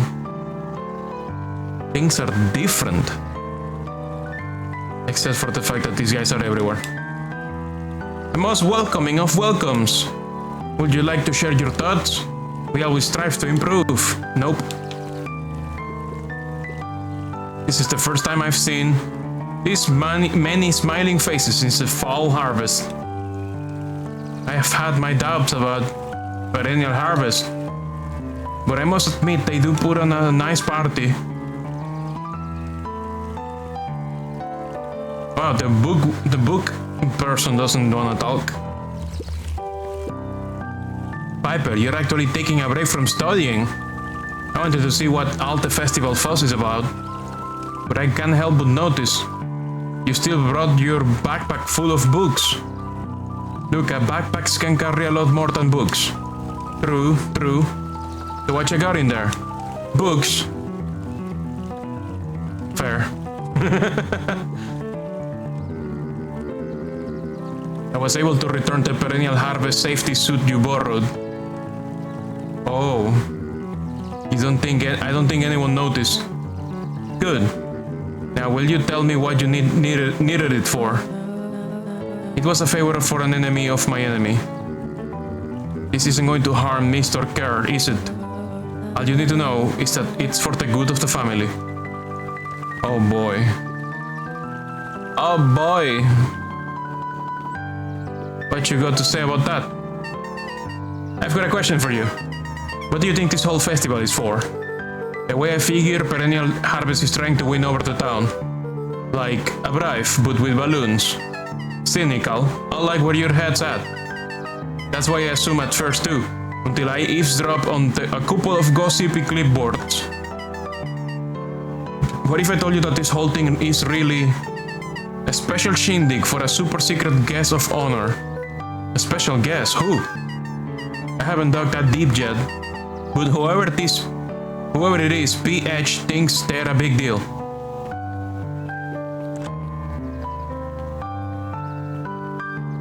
It's close. It's close. It is close. Let's check the coffee shop.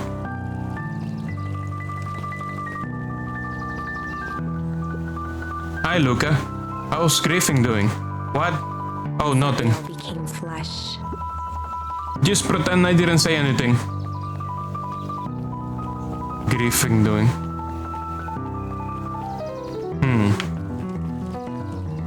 Give me a second. I'm gonna see if I can. Oh yeah, I can swap the sides. Okay, I fixed my tablet.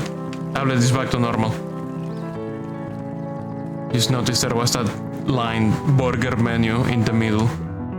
Luca, do you know that Beacon Pines is actually unincorporated? A lot of people don't know that. Wow, yeah, I didn't know. What's that mean? It means most public works are handled internally. We do all the pipelines, the water treatment, building regulations. That's great. Census taking. Emergency services. Luca has the right idea. Hey Luca, so you're done at the library? Huh? Oh, nothing. He looked away suspiciously. Nothing at all? Okay, I guess.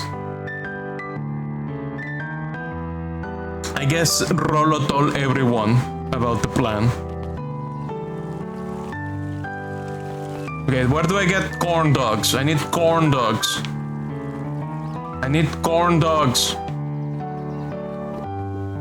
The library, somewhere quiet. Well, you see. Where do I get corn dogs so I can apologize? Can I get corn dogs into deep weeb woods? Maybe a weeb wood mushroom will do.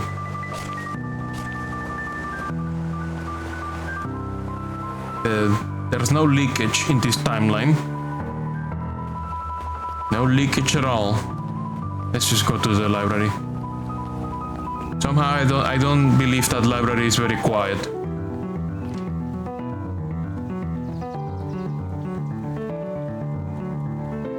Hey, do you have spoilers for me? Hi, Jace. Still working through the newest Hank Atomic? You know it. Some fascinating canon towards the end. You know, Hank Atomic shrink arraying doesn't technically shrink stuff. It uses inverse quantum particle decay to literally grow the entire universe around the object. Fuck you. Leaving that object unaltered. So it just looks shrunk compared to everything else? Bingo. That's wild. But Jace, no spoilers, please. Oh right, sorry. I hope Jace gets grabbed by the hazmat people. Hey Luca. His eyes lit with excitement. Okay, everyone is into it. I've been expecting you. Bravo on deciphering the first riddle. Wow, this apology turned into a whole thing, huh? The first. Oh, you didn't think that was all, did you? Rollo does go all out, doesn't he? Straightened up and cleared his throat as if preparing to sing. Ahem. On Planet Farpool, you may take issue. When the fifth king dies, you'll need a tissue. Stared at Luca eagerly. Get it? Want me to tell you? No, it's okay, let me figure it out. Alright, when you find it, bring it here to be verified. And if you decide you want a hint, the offer still stands. On Planet Farpool, you may take issue. When the fifth king dies, you'll need a tissue. Is it a book? Okay, it's a book. Luca grabbed 500 meals for one big pot from the shelf. Once you've got a book, you can either bring it here to me, or just grab a different one. Luca grabbed The Issue with Self-Help, a helpful guide, from the shelf. You will take issue. Luca grabbed The 5 Pillars of Success from the shelf. I got that achievement before. It was nerd. But is there a new one for this day? The Modern Science of Atomic Radiation from the shelf. Luca grabbed Natural Photography, Volume 5 from the shelf. Luca grabbed The Adventures of Hank Atomic, issue number 4 from the shelf.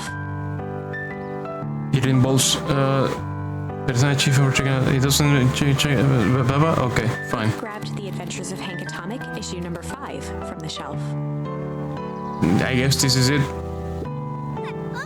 Ah, you found it. Moved his book from the desk and replaced it with Luca's, turning on the lamp. As he slid the book under the purple light, 2 words glowed. The Adventures of Hank Atomic, issue 5. Luca clicked his tongue with recognition. Rollo's cipher pen. He used to write secret messages everywhere with that. And only I had the special flashlight needed to reveal it. But I lost it. Well, apparently traded Geo for this purple light bulb. Parted with his entire Halloween candy stash. Oh, Rollo. Now let's see here. Kato began flipping through the pages, stopping when he hit a glowing word. Get away with such a grift. Get away with such a grift. Continued flipping.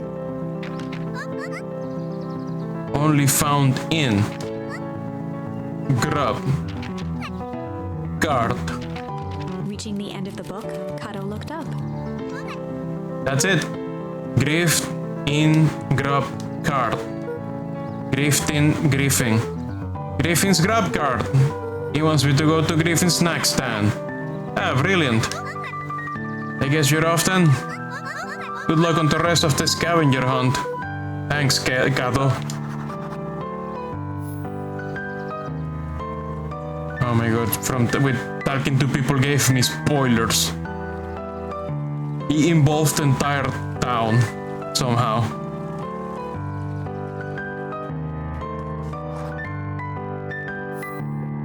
Hey Griffin, did Rollo come? Before Luca could finish his sentence, Griffin handed him a corn dog. Oh, that's it? Bought and paid for, enjoy! I thought there was supposed to be a riddle or something. Shrugged, taking a sizable bite out of the corn dog. Yuck! It's cold! Oh yeah, that's been sitting here for a while. Rollo wanted me to be sure to give you that one specifically. Well, that's just... He thumbed at his cheeks, feeling something rough between his teeth. He reached into his mouth and pulled out a slip of paper. Oh, come on! He shook off the bits of corn dog to read the slip. A pickup when you need some pep. Near the fountain, up the step. Luca finished off the remainder of the corn dog. Ah, this is getting to be a whole thing. It was already a whole thing. Pick up when you need some pep. Near the fountain, up the step. I guess the coffee shop now.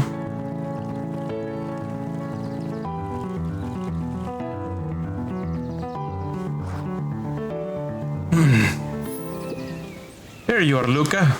There's no way I'm actually doing this. It's way below my pay grade.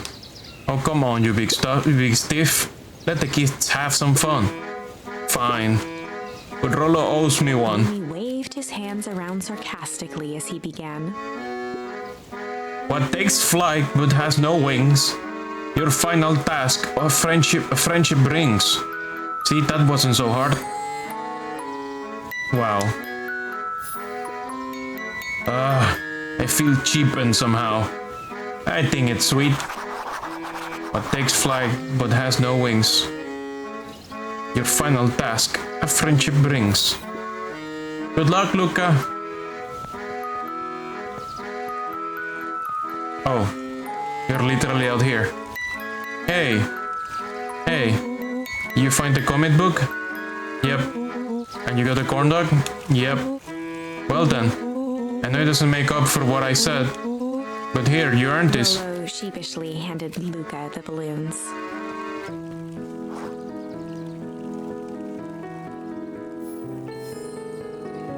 Flight. Thanks. You didn't have to go to all this trouble. I'm sorry I got so mad.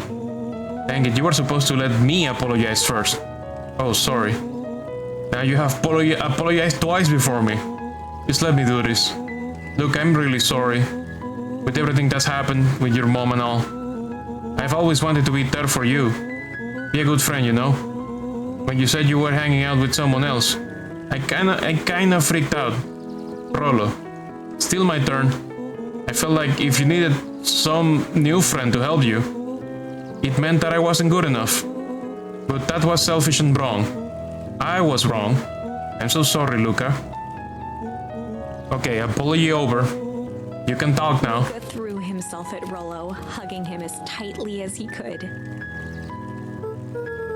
Rollo, I don't deserve you. I don't deserve you either. That's why we deserve each other. So, what else do you want to do today? We could snoop around and try to find some info about your mom. Snoop where? We could probably sneak into Perennial Harvest HQ while everyone's at the festival. Are you curious about all the stuff those clipboards write down? What if we get caught? I think I've had enough excitement for 1 week. Let's just make the rest of the day about us. Really? Yeah, the rest of the world can wait one more day. You know, I've been waiting to get some work done on the MCDC admission control. The aim is a bit unpredictable. That sounds perfect.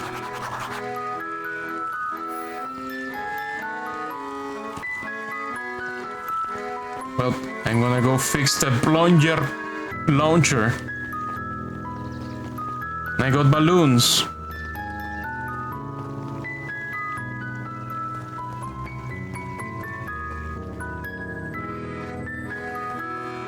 I can...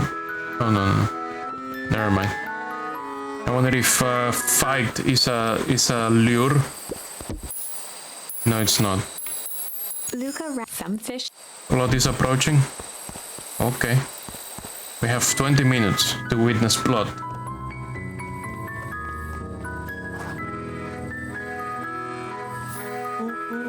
Oh, I almost forgot. I ran into your grand this morning.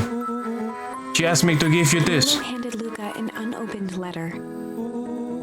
I'll wait for you inside if you want to read it now. A letter? Luca, some things are going to happen that might be difficult for you to understand.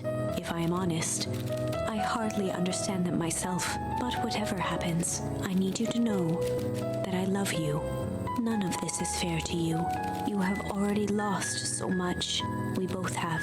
I wish there was a simpler way forward. But if there is, I haven't thought of it. God knows I've tried everything I've done.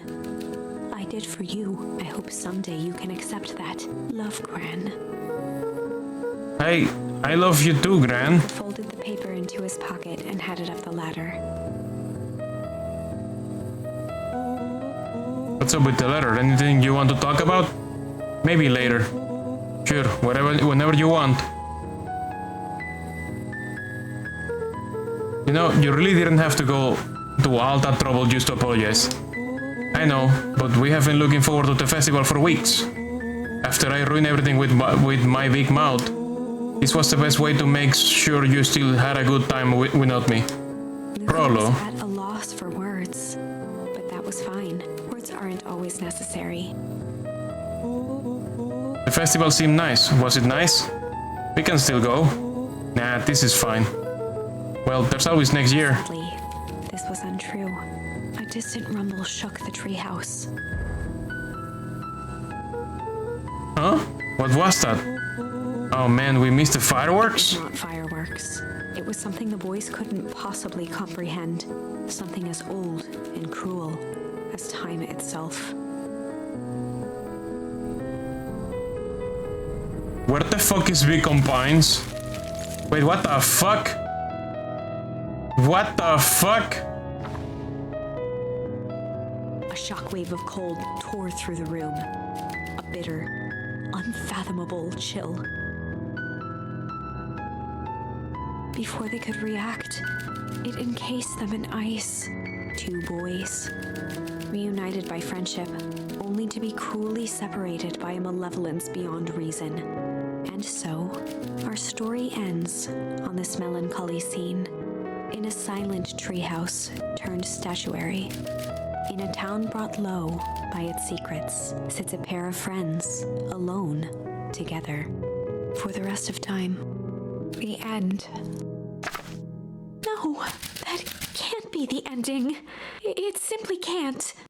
I won't accept it, and I hope you won't either. There are more endings, more possibilities. I can feel it. We are just going to have to sort through them all until we find the one that fits.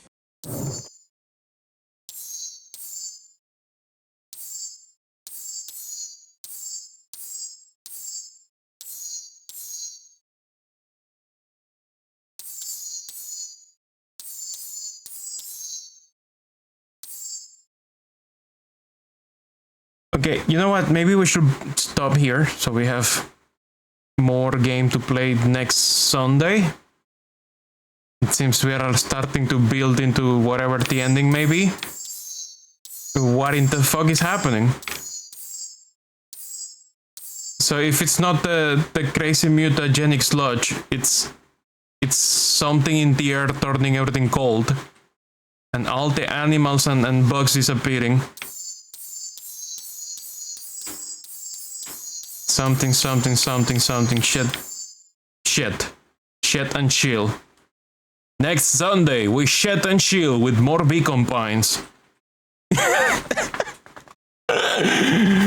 Beacon Pines, Stranger Pines. Yeah, this is giving me some vibes. You know, I haven't watched Stranger Things yet. We haven't watched Stranger Things. We should watch it, maybe. Anyways, let's say bye to Beacon Pines for now. You have watched season 1? I haven't watched season 1. Anyways, let us find someone to raid. There must be someone. That was an unexpected ending. I was wondering what's up with all the cold. All the cold and chill and freezing and stuff that people were talking about in the dreams and in the left you cold a little bit. Oh yeah, tomorrow should be more chilled around here as well. Oh, you unlocked the tree in Vampire Survivors? You got the tree? What do you need to do for the tree? It starts with the garlic upgrade. You don't know? You just unlocked it and you don't know? Okay, that's fine. I guess I'll check the wiki eventually. If there was no achievement? How